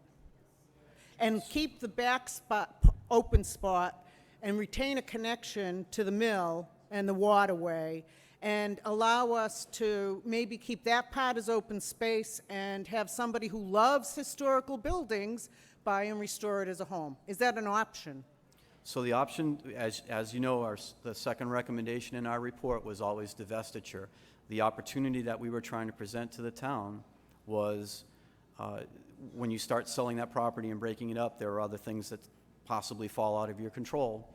And we were trying to present a model that the beauty of it is you can make that effort of it without a great capital investment up front. You're not putting millions of dollars before you ever open the door. You can try something, and if it doesn't work, you walk away from it, and you're no worse than when you started. You can still sell that property. Well, depending on what you sunk into it, but this isn't debate. Thank you. Thank you. Jerry Mead, Precinct 6, Mr. Moderator, through you to the proponent. On our handouts, there is an Article 7 language and proposed article language. I take it we are voting on Article 7 language, not the proposed article language? Yes, it's pages 103 and 120. I don't know what the difference is. Who keeps changing it? I have it here. I had it up. Okay. 20, engage the appropriate resources to plan and navigate. So that is the, so we were asked to reword the article to be specific, and I believe the article that you see on the screen here is what we're voting on tonight. Okay, both wordings include the phrase plan and navigate. I'm sorry, I'm having... The wording of both page 103 and 120 includes the phrase plan and navigate. Is it your understanding that the $20,000 sum could be used to not just come up with a business plan, but also be used to navigate the use of the property in its opening years through paying some of the upfront costs, or is it only for the development of the business plan? So as a product of Chelmsford Public Schools, I must apologize for not being entirely clear in my language. The wording of that was written by me at the behest of the committee, and the intention was to, again, to engage a consultant to complete the business plan and bring forth to you a punch list on how this would move forward. We're not talking about money to do anything with the property or groundskeeping or bookings or anything else like that. This was, we want the best help that we can get. We have a model here that we think works. We've spent a lot of time looking at the basics of it, and in order for you to say yes or no, we want someone to be able to say, you still need to look at these 6 things, these are what they are, and that's what the goal is. Thank you for the clarification. You're welcome. Thank you. Kathy Tuberty, Precinct 1. Is there water access on that property? There is no water access on 101 Mill directly, no. Okay, because Millstream folks told me that you have about 50 feet of water access. Well, so let's put it this way. You'd have to go over a 12-foot fence and through a whole bunch of stuff to get there. Okay. It's not, you're not walking down straight to get there. All right. And the only other way that I know of to get through there is to walk along Murphy Fields and then go into the town forest. Our town forest drops off directly to the pond. Okay, and then my next question would be that there is a fence, and you talked about that, between the Millstream and this house. Right. Are you, as part of this concept, are you looking at taking down the stream? Because one of the things you talked about was having pictures taken over at Millstream. Is that part of the thing that you're envisioning? So this is part of what we've been in discussions with the folks at 99 about. As you may or may not know, they've been making a lot of improvements to their property in terms of the dam and things itself, in terms of safety. And this is an ongoing effort. And I understand that everybody wants the answer exactly tonight. We're trying to take basically take our property, which is incubating, and understand what the opportunities may be to the fields and to this other parcel, being good neighbors all the way around, and see if everybody can coexist in a good way. Okay, and then my last question is about liability, and I know I brought this up last week. Is that $20,000 going to be including the discussion of how you address liability if you do this concept, and what it would, the proposal, what it would cost from a liability perspective to the town? It would be our expectation that the consultant would be able to help us put all of that boilerplate information together, present you that plan, talk about liabilities, talk about other issues that we may not have been able to think about yet. We want that expertise to be able to tell us that we're bringing you a complete product. And did you get feedback from folks to say that $20,000 was enough to come up with that plan? To be quite honest with you, we've gotten mixed opinions. They're all over the board. But what we do know is that folks have done a lot more with a lot less, and we have some very willing folks both at both parcels that we've been talking with. We've been invited out to see their facilities. They've been very open and cooperative with us. We plan to fully leverage their capabilities with whomever we can engage to give you the best possible product. Okay, so then I'm sorry, this brings up a whole different question. If you have $20,000, are you going to do an RFP and ask for a proposal for a team to develop this? Or are you looking this as seed money so collectively people as a group are going to develop? What are we going to do with this $20,000? The purpose of this is to have the person be able to vet the business plan and tell us all of the things that need to be in there for sure, make sure that we've covered all the bases. At the end of that, the goal would be to come to Springtown meeting and say, this is what it is, these are what the costs are, along with the idea of being able to try and be ready to do those kinds of things in 2018 to start, to go. These are the things that would need to happen and go and make that happen. So are we going to do an RFP and send this out and ask people for proposals back, or do you have a plan on who you're going to go to for that $20,000? I get that's what I'm So asking. again, I think you're asking about who's going to run it and all of that stuff. No, We don't know. no, I'm asking about who's going to write the plan. Are you going to send an RFP out and let people propose back and say, hey, let me write the plan for you? Or do you have a plan We're for who asking you for want? someone, so the action from the selectmen, So I guess, I don't know if this is at people's I'm sorry, expense or not, an but RFP is you a- asked the question and I'm trying to answer. But do you know what an RFP is? I understand. Okay, all right. And so what we've been asked to do is write the business plan. We're asking for a consultant to help us put that together. I'm not planning on going out and having someone write the business plan separately, or we aren't. We're asking for someone to assist us to do that and put in all of the pieces that would be required. We want to make sure that we have all the language there. Is there someone else that wants to get up and ask a question? Who's the I mean, author of the plan? Is it us? Is it a consultant? It is I'm the confused. committee was asked by the Board of Selectmen to submit a business plan. And that is what we're working to do. In order to submit the most complete plan possible, we're asking for the funds to have someone help work with us as an expert to make sure that we submit a complete business plan. Okay, then my question still stands. Are we looking, do we have a specific person in mind? Or are you going to just ask people and get feedback and figure out who you want to hire for this $20,000? Ms. Tuberty, he's tried to answer it as best as he could. But it was a yes We've- or no We've been on this question. for an hour, so let's try, if you're not going to get a different answer, I'm afraid. Good evening, I'm Judy Carvin, Precinct 7. Through you, Mr. Moderator, to Mr. Griffin. The committee, your committee has proposed this plan. And the funding would be and come from where? And who? Or whom? Or what? Could you be a little more specific with the question? When you talk about the funding, what funding are you talking about? What funding?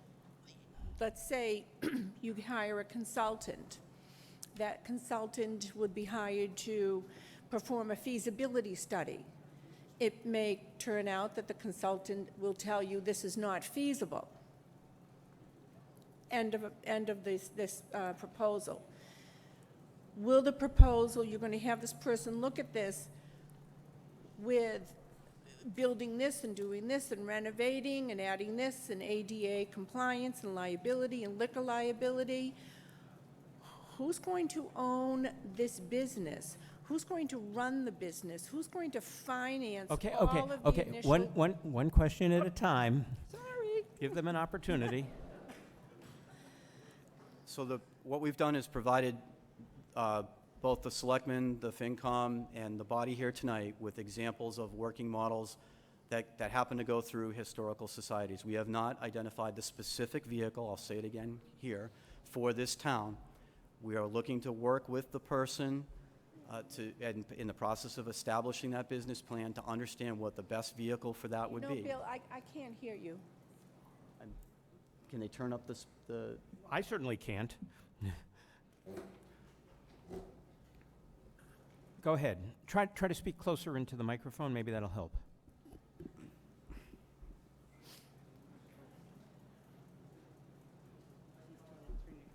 You want to talk for He was answering my question, but I couldn't hear him. a second? Sure. Thank you. Careful, careful, careful, careful.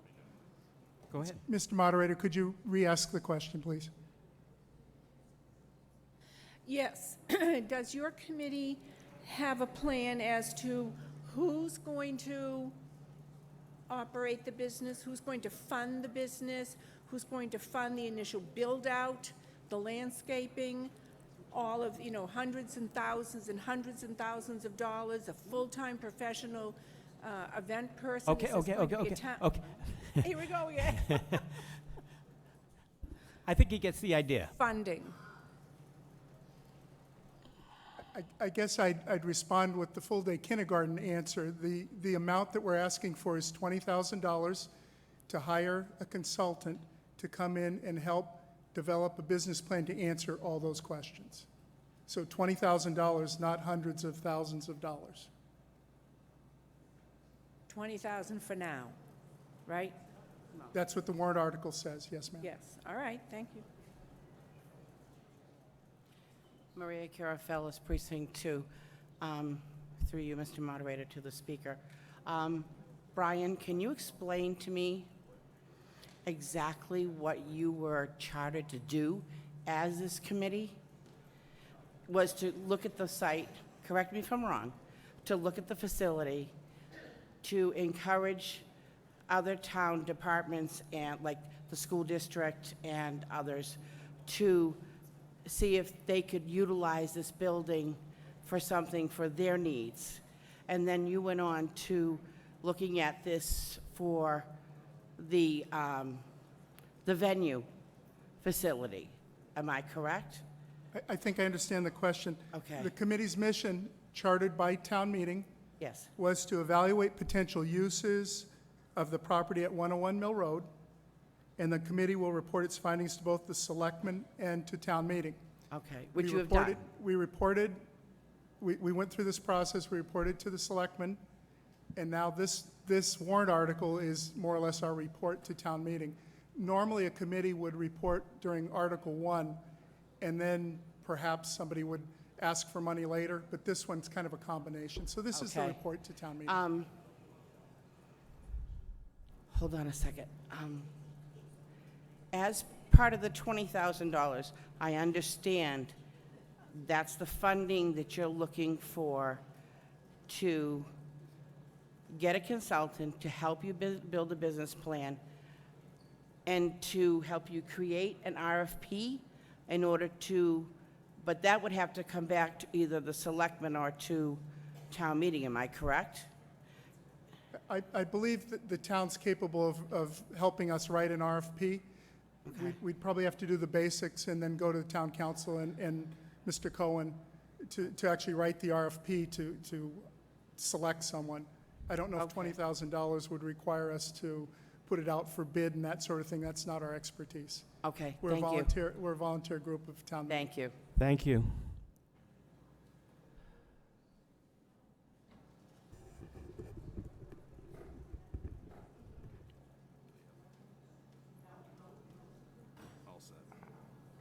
Right here. Dennis Reddy, Precinct 8. Could you tell me that, based on I just heard, that after tonight, whether this article gets voted yes or no, your committee's done? No, sir, the committee completes its task at the end of this year. But I thought you said it was to report to this, to the town, to the board, selectmen and this board. That's true. So then why aren't you done after tonight? Because our charter was we received an additional action from the Board of Selectmen when we presented the report initially to go off and create the business plan. That Okay. work is not yet done. And we will complete our charter through the end of the year, regardless of what this vote is tonight, and present as much of that plan with or without the assistance of the consultant as possible. Okay, the real question I came up to ask was, you've mentioned 3 or 4 times the Historic Society. Can you tell me what dealings you've had with the Historic Society and who you've been dealing with? The discussion regarding historic societies was our experience with a limited number of other venues. In fact, Isa Whiting's house is run by a volunteer group of the Historic Society of that town. The one that I mentioned, I think I may have mentioned, 2 weeks ago I went to one up in New Hampshire, in New London. That's run by a Historic Society. It reminded me of some of our historic areas where they put a bunch of houses, old buildings together and drag them into one space instead of its original location like this building is in. I'll be going to another one tomorrow night that's run by a Historic Society up in New Hampshire that's, I'll have a wheelchair there as well. My son's in a wheelchair, and I'll be able to report back to the committee about the American with Disability Act compliance in that facility in New Hampshire. So you haven't had any dealings with the Chelmsford Historic Society? Were they here? Did they come? They've been, the Historical Society was present at, I believe, 2 of our meetings. They were very friendly and offered whatever assistance they could at the time to move this project in our dealings to complete the work of the committee. The Chelmsford Historic Society did? That is correct. And who from the Chelmsford Historic Society talked to you? The gentleman's last name escapes me at the moment, but his first name was, I'm sorry. Deb attended, gentleman, William attended. We actually, one night, there were 2 or 3 other individuals with him as well. So you went to the Barrett Byam House? I'm sorry. Barrett Byam House is where the Chelmsford Historic Society resides. Correct. They visited us during the course of our meetings. And you can't remember any names. So you're right, Joe, I can't remember their name. That's right. Yep. Thank you. You're welcome. Thank you. Are there any more questions? Yeah, I have one question. Joe Reddy, Precinct 1. My question is, have we talked to anybody about potentially volunteering free services as far as putting together a business plan? I know that the Economic Development Commission had an entire branding plan that was done for free, and we coordinated with DECA and a number of different programs. It's great. Thank you for volunteering. Yeah, I appreciate it. Yeah, I'll do it. I'll do it. I'll put it together. Most of these organizations do have a core of volunteers. Asa Whiting House actually had a couple of volunteers there at my son's wedding, and the interesting part was at the end of the wedding, the bride and groom were part of the crew that cleaned it up. Part of their venue arrangement is that the people that come there clean it up because the next day they had another wedding. There are lots of different models, and this is why we're asking for some funds to go and get some experts. But right, but my question would be is, fantastic. did we ask anybody that may have had their expertise in this if they could volunteer their time versus asking for $20,000 of funding? So we made the initial outreach to the 2 facilities, and they weren't able to spend the time to run both their facility and help us write that business plan. What we want to make sure of is, as you said, there are lots of different avenues to do that. What we're trying to do is make sure that for the purpose that we intended, we want to engage the right person that has that experience so that we're not coming to you, that would be like me trying to fly an airplane. I could be certified to do it on the simulator, but I'm not an experienced pilot. I would put you in danger or send you down the wrong course. We're trying to get the best people to give you the best answer. Yeah, I just see this use as being presented for the public good, so it may be for the public good to also ask somebody that's in that line of consulting if they were willing to volunteer their time to maybe help the general public if they're in the course of that business. I just didn't know if you guys did that type of outreach or if you'd asked anybody. Things have actually, so we're on a compressed timeline, right? We stretch with the schools, and then we've been sprinting to our finish knowing that we're completing at the end of the year. It's a great suggestion. It's a wonderful offer. I can tell you that we're actually scheduled to meet on the 3rd of November. I would expect to see a few people willing to sit in the room and help us stare down that path. Awesome. Thank you. Thank you much. Thank you. Any more questions? There being none, does the Finance Committee have a recommendation? Finance Committee unanimously recommends approval of Article 7. Did the Board of Selectmen have a recommendation? Board of Selectmen recommends against 4-1. 4-1, George? 4-1. 4-1. Any discussion?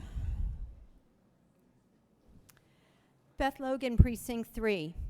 On last Wednesday, I asked a couple questions that unfortunately were not answered, so I did a little homework and I put one copy on every table. I apologize I didn't do more, but I printed them myself.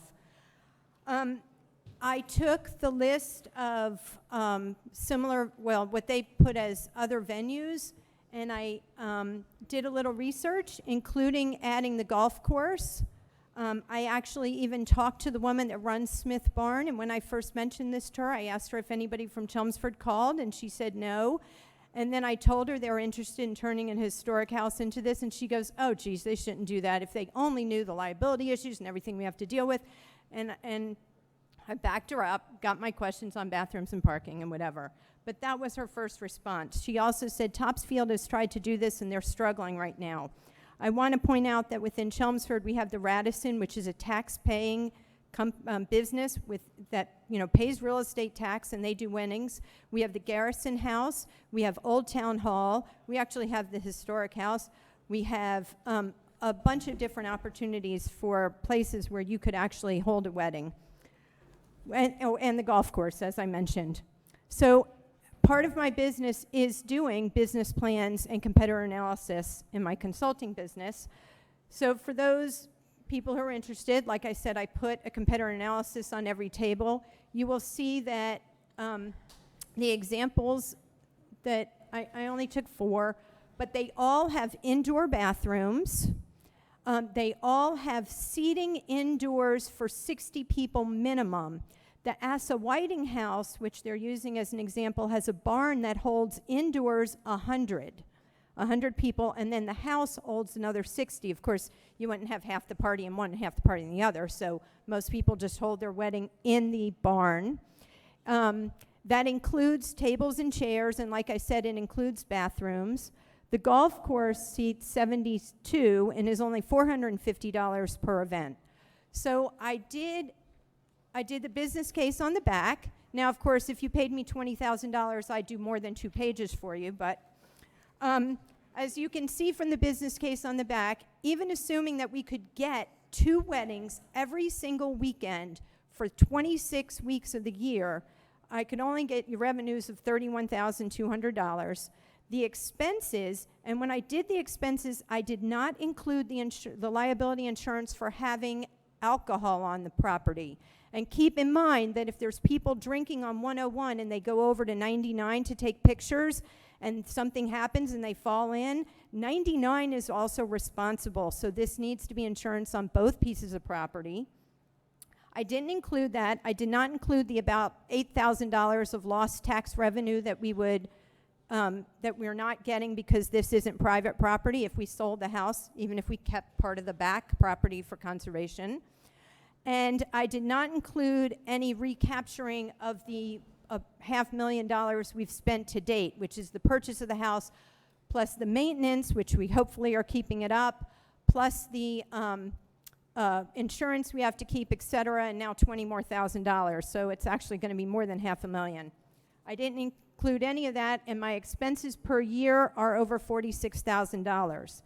And if you have a renter there, you cannot have the same kitchen and refrigeration and bathrooms for both the renter and the events. So you would actually have to separate those 2 things and possibly rebuild. And according to their own report, the recommendation is to tear down the entire 1960, and I did read all 57 pages, tear down the entire 1968 L and build a new one with the proper kitchen and bathroom to do this kind of thing, which is a substantial amount of work. And to think that we could get the same amount of money for an outdoor-only venue with no bathrooms that other people are currently getting for an indoor is just not going to happen. And so we're going to be losing money initially and never be able to spiral because we will not have the money to do the next work. So if the town would like to continue putting money into this property, then please vote for it. But I suggest that it is free. I did it for the town because I really like this town. And I hope that you believe me, even if I'm off by a little bit, it is not going to make money. It is going to be a drain on our town. Please vote it down. Thank you.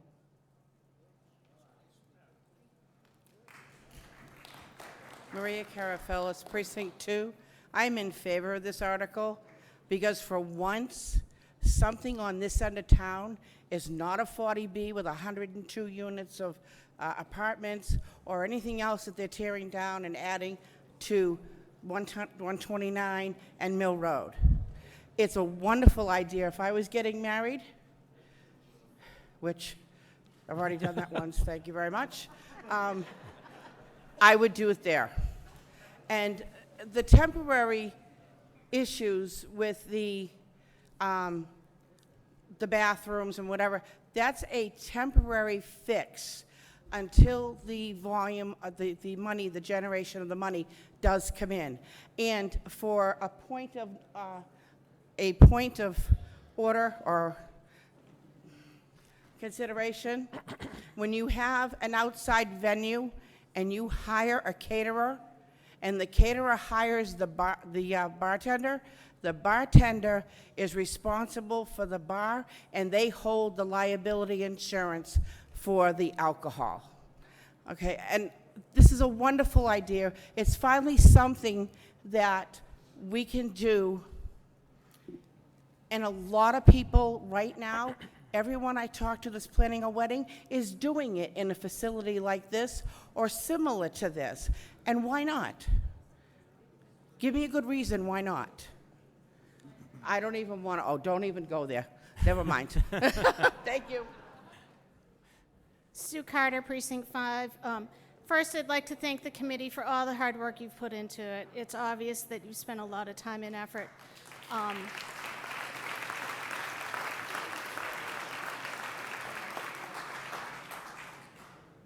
And please don't take my comments personally. I voted in favor of buying this property. In my mind, I always thought the best use of this property was to buy it, cut out a single lot, put restrictions against 40Bs and a historic preservation on it, and sell the single lot, keeping the remaining area for town land and a buffer with the fields and the town forest and also 99 Mill Road. I feel like this is almost like the full-day kindergarten.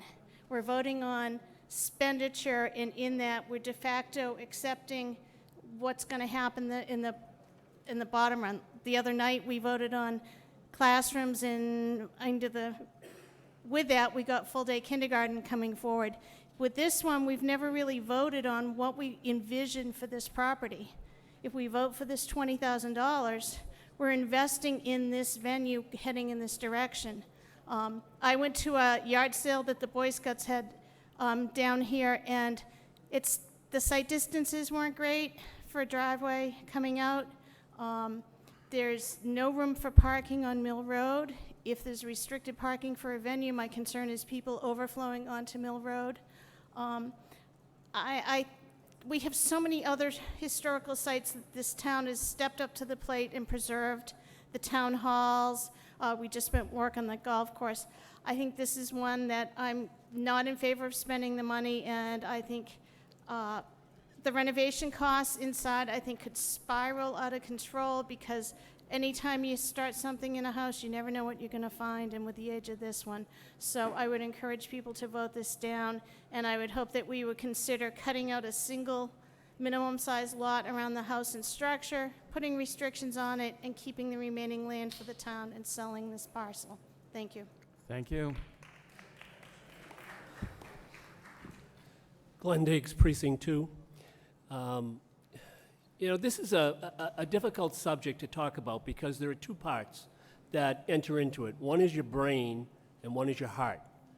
When this originally was proposed, I was not a member of this group, but I was in the audience, and there was impassioned talk about why it should be purchased, and it was purchased.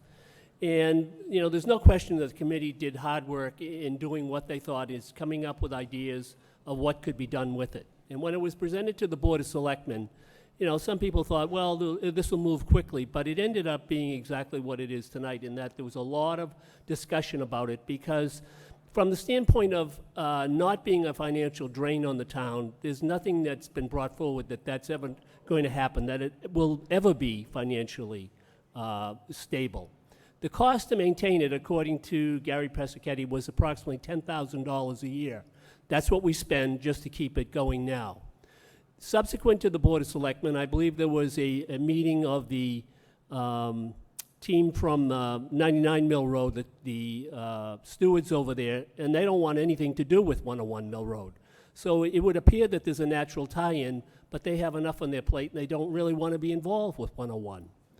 That one of the things we talked about was that, it is possible when the property was originally owned by a private owner, someone could buy it and do anything they want. Well, now the town owns it. And there is no reason, and Paul Cohen may address it, that we cannot put restrictions on it so that it maintains its historical value to the town and its pristine look that it has. but turning it over to the private sector and selling it and obtaining the funds from it. You know, again, if the original charter for the group that looked at it, money was not a question. In other words, they did not look at what was the return on investment of any decision they would make. They were just looking for a use of it that proved viable to the town, and they came up with one that, you know, on surface it sounds great. You know, everybody likes a destination wedding today, and so it seemed like it was a viable thing. But in terms of the cost that's associated with it and the liabilities associated with it, that it just isn't going to work. And for that reason, you know, we asked them to do some studies on what is the financial rewards from doing this. And voting money for them at this point, they're just not ready to give us the answers to make any kind of decision on that. You know, at some point, you know, if they continue on and continue with their investigation of that, maybe they'll produce some report that says it's worthy of the $20,000. But at this point, there's too many questions out there to just hand over $20,000 because, frankly, they haven't said exactly what they're going to use the money for. So, anyway, I appreciate your consideration of that.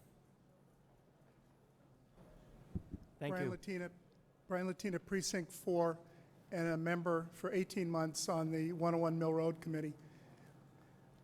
I also was here when we voted to buy this property to protect it from 40Bs on scenic Mill Road.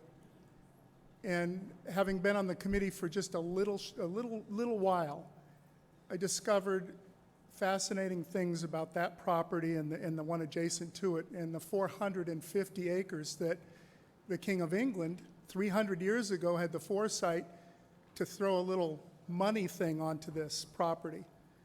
The deed was restricted at that time for a certain amount of money per 100 feet, board feet, to be milled at that location in order for people to build their homes in our community.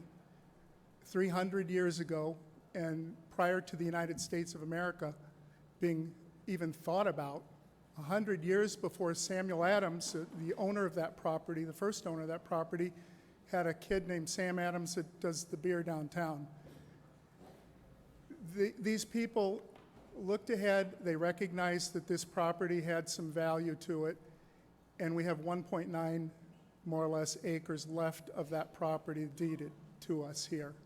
And we had an opportunity a couple of years ago to protect it. And my thought was the town is a better protectorate of a property like that. That house is 200 years old, than a private owner, than a developer. And I know, I understand that we could widen the little driveway in there where we all drove our kids into soccer. And we could cut all those trees down and make a bigger parking lot. We could add 25, 30 spaces back there on the dirt next to the water and pave it. And we could put granite curbs on it. You know what? We've got that already. What we won't have at that point is a 200-year-old historic property. Now, the committee looked at a venue option in part, and we got really excited about it. One of our members came up with the idea, and I said, oh my gosh, I went to one of these. Great idea. I've since gone to 3 more and realized I'd gone to one 5 years ago out in California with 3 parking spaces at it down in Los Angeles. Historic house that was 70 years old. It had 3 parking spaces. We're worried about parking here. I rode on a school bus 2 weeks ago at another wedding venue at a barn very similar to this property, but not half as famous and half as historic. Tomorrow night, I'm going to go up to the castle in Windham, New Hampshire. My niece is getting married up there, and I got to tell you, they protected the castle in the same way we're suggesting here by having a revenue source pay for the thing instead of just having town property that doesn't pay for itself. Soccer field doesn't pay for itself. We could put a bunch of houses on it. We could get some tax revenue, $8,000 for a couple acres. We could do that. That won't work. We protected open space and made an agricultural spot on an old farm. Hey, we could throw some houses on that, and we could rezone that in town meeting. 2/3 vote, you can rezone it. That'd be a really bad idea. I'd like to give us a chance to have a professional come in, do a professional report for us At the request of the Board of Selectmen, that was their idea. Our charter was simply to go out and come up with some ideas to figure out what to do with this property, and that's what we did. I'd ask the town meeting to give this a shot, to go ahead and vote yes on it, put $20,000 towards this property so that we can try it out and see if it works. And you know something, the neat thing about this is spiral development that a lot of you have never heard of before doesn't cost a whole lot. It doesn't cost anything more than how much comes in. We keep building up to it. We can put porta potties that are better than the Chelmsford famous 12 porta potties on 495 that have been there for 5 years. 5 years, the state of Massachusetts and our town can't get rid of those 12. We're suggesting that a nice trailer unit can come in, take care of it, or we can build one on site when we have enough revenue to do it. This is the first time the town meeting is looking at a revenue source, a building that pays for itself. And you know something? Our town manager has made a success of our golf course, of the forum, of the town halls. They're all in the black. And if we have a chance now, we've only had a couple weeks where we've had an opportunity to come up with the idea of a plan like this, to go to the town manager and ask for his expertise and make this thing a success like those other locations are. Thank you very much. Thank you.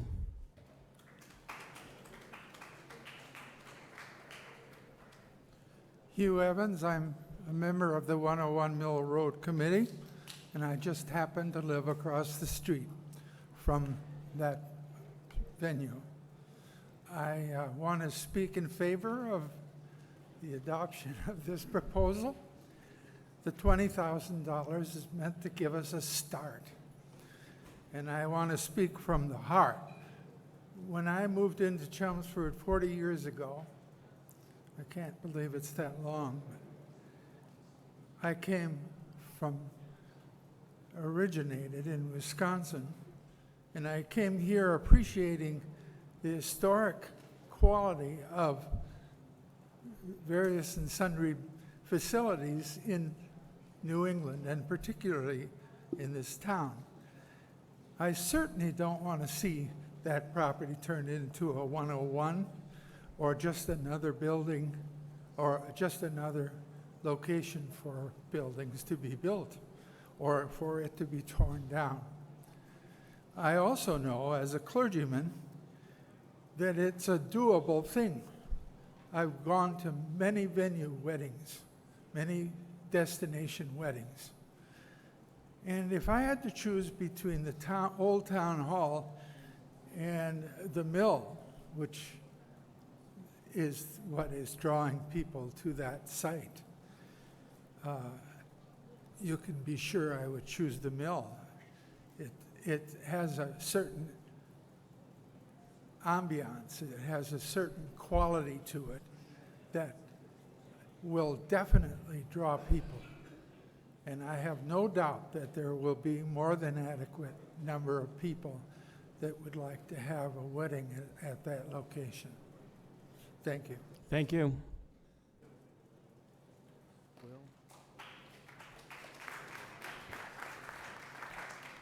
Will Wagner, Precinct 8.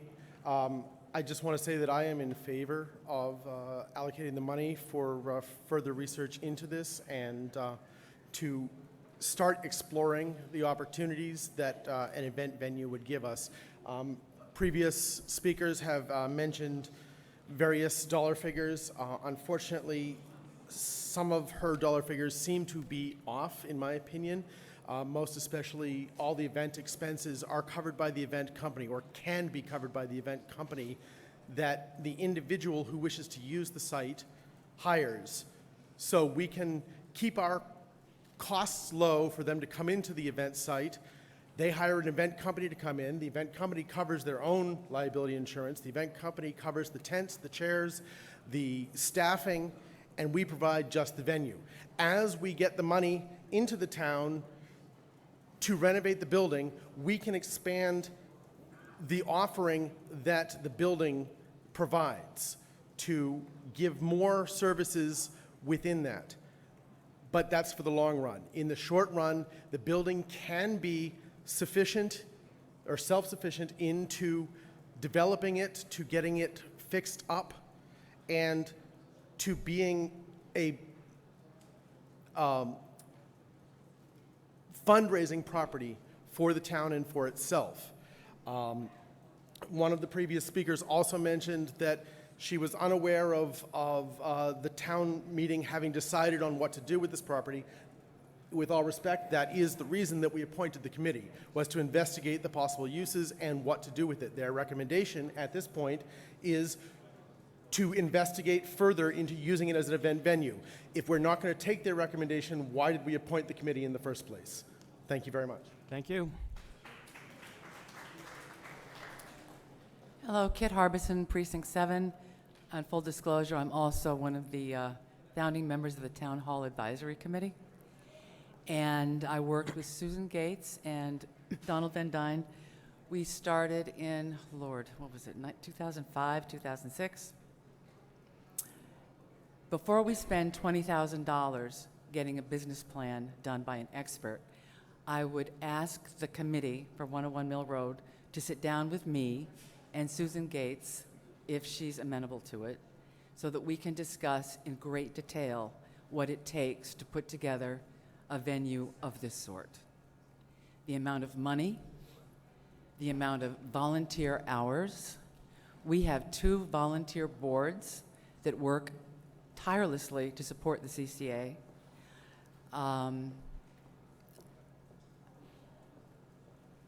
This project, as great as it sounds on paper, I don't really think you have any idea of how much work it really is to bring it forward.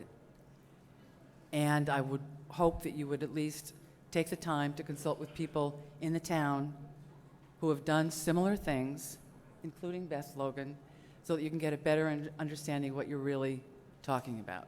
I cannot recommend voting for this article. Thank you. Thank you.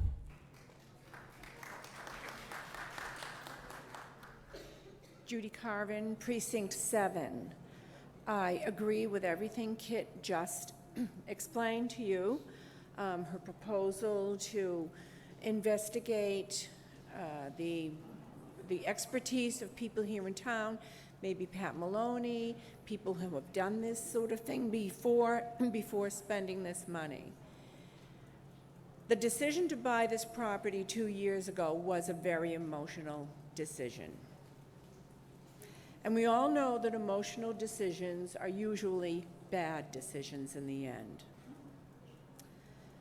And I truly believe that today that was a bad decision. I also agree with the former speaker here that dividing the property, keeping most of the acreage in the rear as open space, then taking the front part of the property with a house and selling it. With or without historic restrictions needs to be discussed.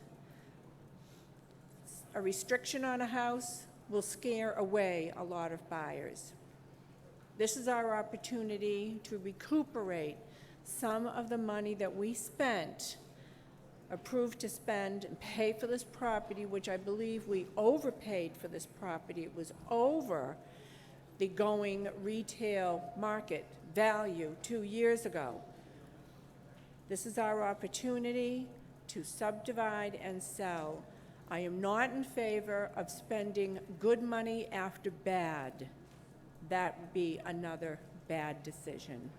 Please, I urge you not to recommend this. Thank you. Thank you. Curtis Barton, Precinct 9, also on 101 Mill. We just, for the record, we did consider selling the property. It's not a dumb idea. It can be done if the venue doesn't work. However, I want to point out 2 things. Number one, just from a personal standpoint, if you turn this down, we'll finish quickly and I get Wednesday nights back. Plus, I don't have to bug the town hall to post menus and things.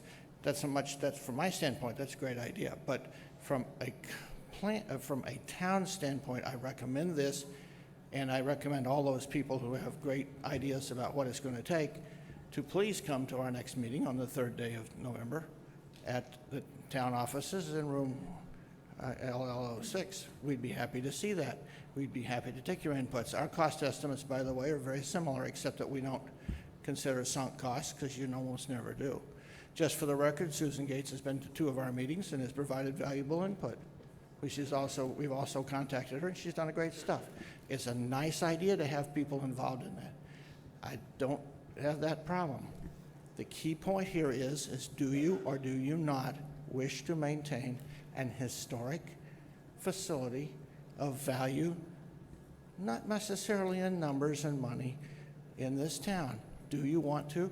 Yes, you vote yes. If you say, I don't really care, you can vote no. Thank you. Thank you. Glenn Thorne, Precinct 5.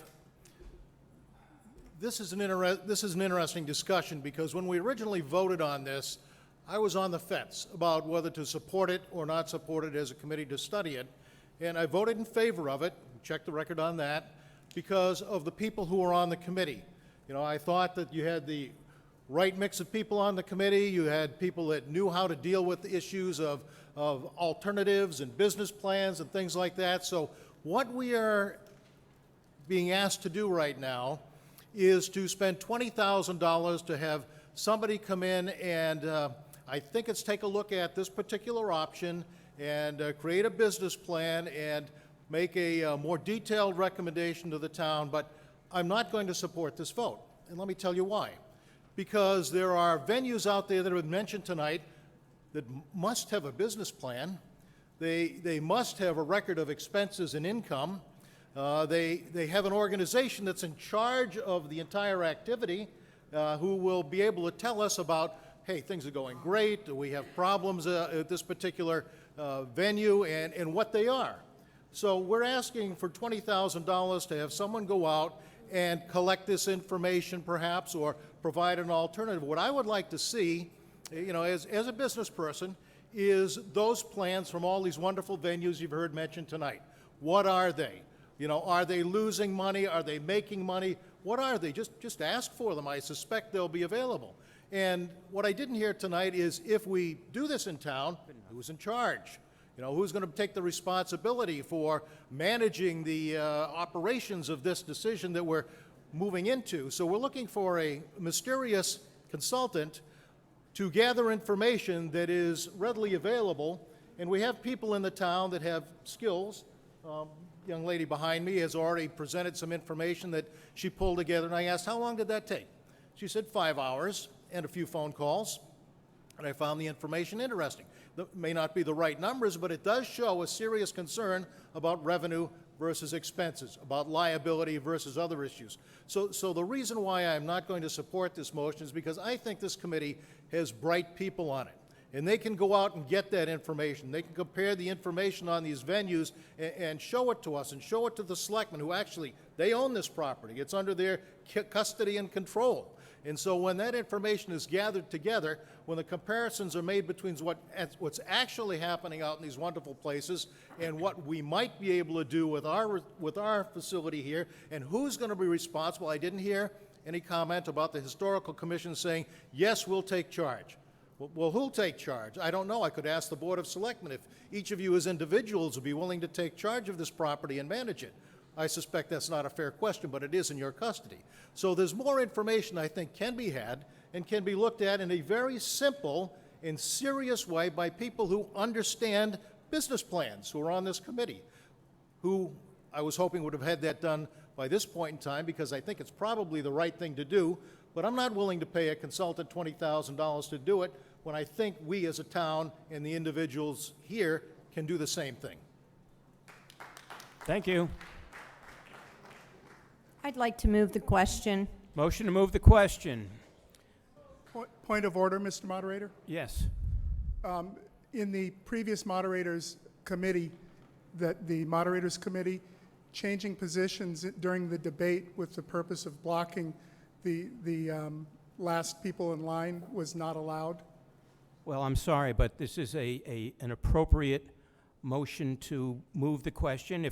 If the town meeting reps want you to speak, I certainly have no problem with it, but it's not my decision, it's theirs. Okay, Mr. Moderator, what I'm telling you is that these folks changed position with the purpose of blocking, and that's not allowed in our town meeting. No, it is. I disagree with your assessment.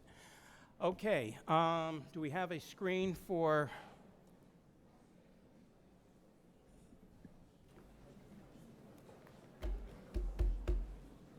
We've got 32 seconds. 32 seconds to indicate whether you want to continue debate or not after what has been a fairly lengthy debate on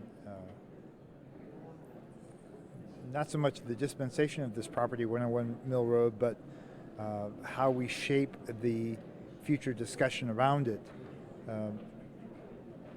It looks like the motion to move the question will pass, which means it will proceed directly to a vote on the article. Final vote is 104 in favor of moving the question, 31 opposed, 1 abstention. We will now vote on Article 7 to raise and appropriate or transfer funds in the amount of $20,000 for the use of the property at 101 Mill Road.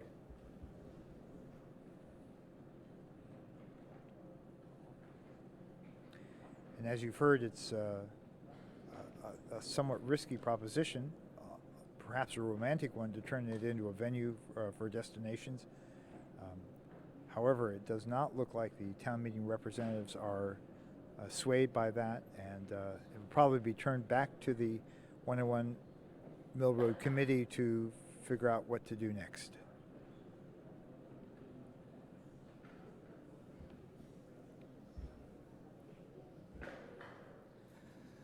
The final vote is 56 in favor, 79 opposed, 2 abstention. The article fails. Article 8. Mr. Town Manager, good to see you after all this time. Good evening, Mr. Moderator. Good evening, town meeting members. I promise you, this will be a real quick article.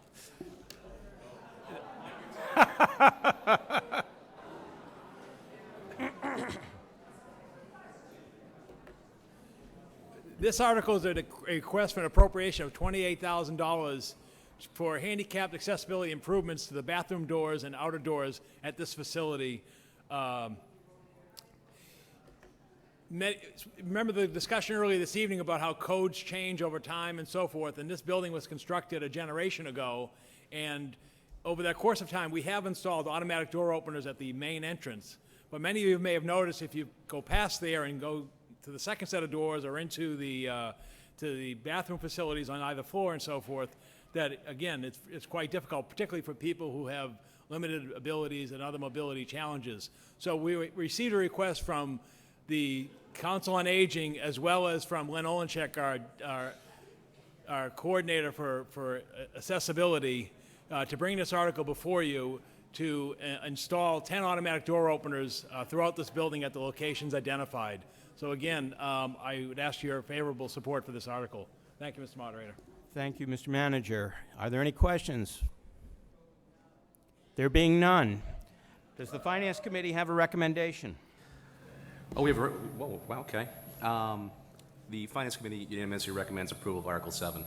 I'm sorry, Article 8. Thank you. Does the Board of Selectmen have a recommendation? Board of Selectmen unanimously approves this article.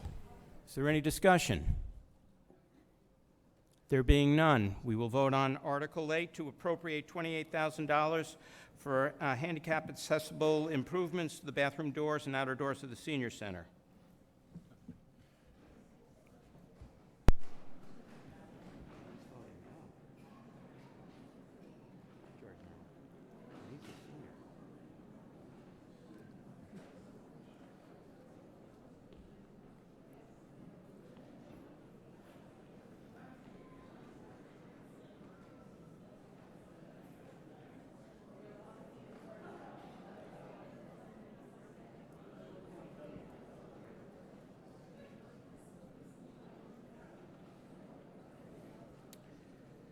Final vote is 131 in favor, 1 opposed, and 1 abstention. The article passes. Yes.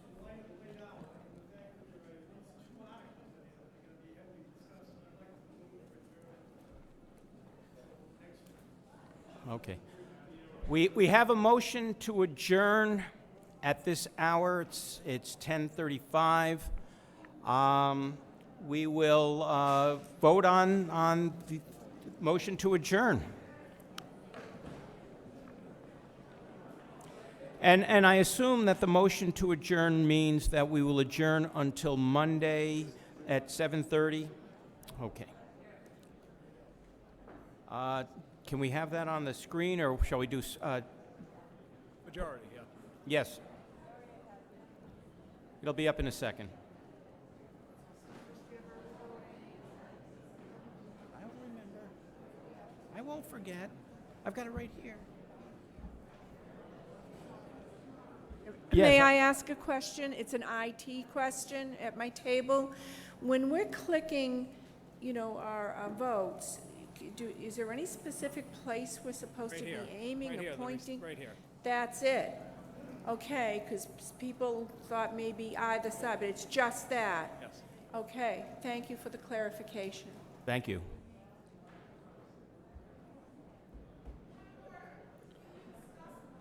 No, it's not debatable. It is debatable.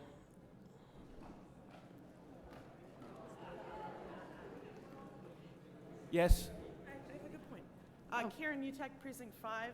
I'd just like to point out that we can take articles out of order. If we do not want to touch Article 9 tonight, let's take another article that may be take less time out of order so that we get some more things done. 14 and 15. Whatever. Vote on this first, so I'm not suggesting any particular article, but that's just my thought. Thank you. Okay, this is a motion to adjourn. It will take a majority vote. There's an interesting wrinkle for you. Town meeting reps that actually want to stay late to work harder on articles that have yet to come before. And actually the vote is pretty close on whether to adjourn or not. It's a simple motion. Bear in mind as you watch things add up there that you can change your vote once you've put it in. However, it does seem like the representatives have wearied of the discussion. So we will adjourn till next Monday night, it would appear. The final vote is 69 in favor of adjournment, 61 opposed, 1 abstention. Before we formally adjourn for next Monday evening at 7:30, I'd like to remind everyone that you can vote early, starting on October 24th to November 4th, Monday through Friday at 8:30 a.m. to 4 p.m., and Saturday, October 29th, 8 a.m. to 4 p.m., Thursday, November 3rd, from 6 a.m. to 8 p.m. Thank you. And thank you for watching us this evening for live coverage of the fall version of annual town meeting. We had hoped to get through more than 3 articles tonight, but that seems to be what we got, 6, 7, and 8. 6 and 8 came in pretty quick succession. As you've seen, if you've been with us, Article 7 took a very long time to get through, involving a relatively small sum of money, $20,000, but it's more the principle, I think, in the minds of the town meeting representatives, what was behind it. We're talking, of course, about the property at 101 Mill Road, which the town purchased recently, a couple of years ago, within the last couple of years, and now we need to figure out what to do with it. The committee that has been appointed to look into that has come up with an idea of making it a venue for weddings and such, destinations, and they're not sure how a business plan would shape up, and they were looking for $20,000, which to me doesn't seem like a great deal of funds to try to flesh that idea out. In any case, that was defeated. The committee itself has a charter through the end of the year, so they'll be scrambling to try to touch base with some of the other professionals and like venues in the area to see if there's really a way forward on this. Otherwise, it will be back to the drawing board. The reason for not continuing past 10:30, because we often go until 11, is at Article 9. The next one up has to do with the relocation funding for relocating much of what's left of the Department of Public Works from its old location on Richardson Road to the new location on Alpha Road. That would involve some new construction and such to handle the vehicles. That article promises to be a little bit lengthy too, and you know, we're not nearly done yet. So let's hope that we can get through the remainder of this on Monday, when we'll convene again here at 7:30 in the Senior Center here in North Chelmsford. We look to see you then. Want to thank our volunteers for sticking with us tonight, and you for watching. I'm Kelly Beatty for Chelmsford Telemedia. Good night.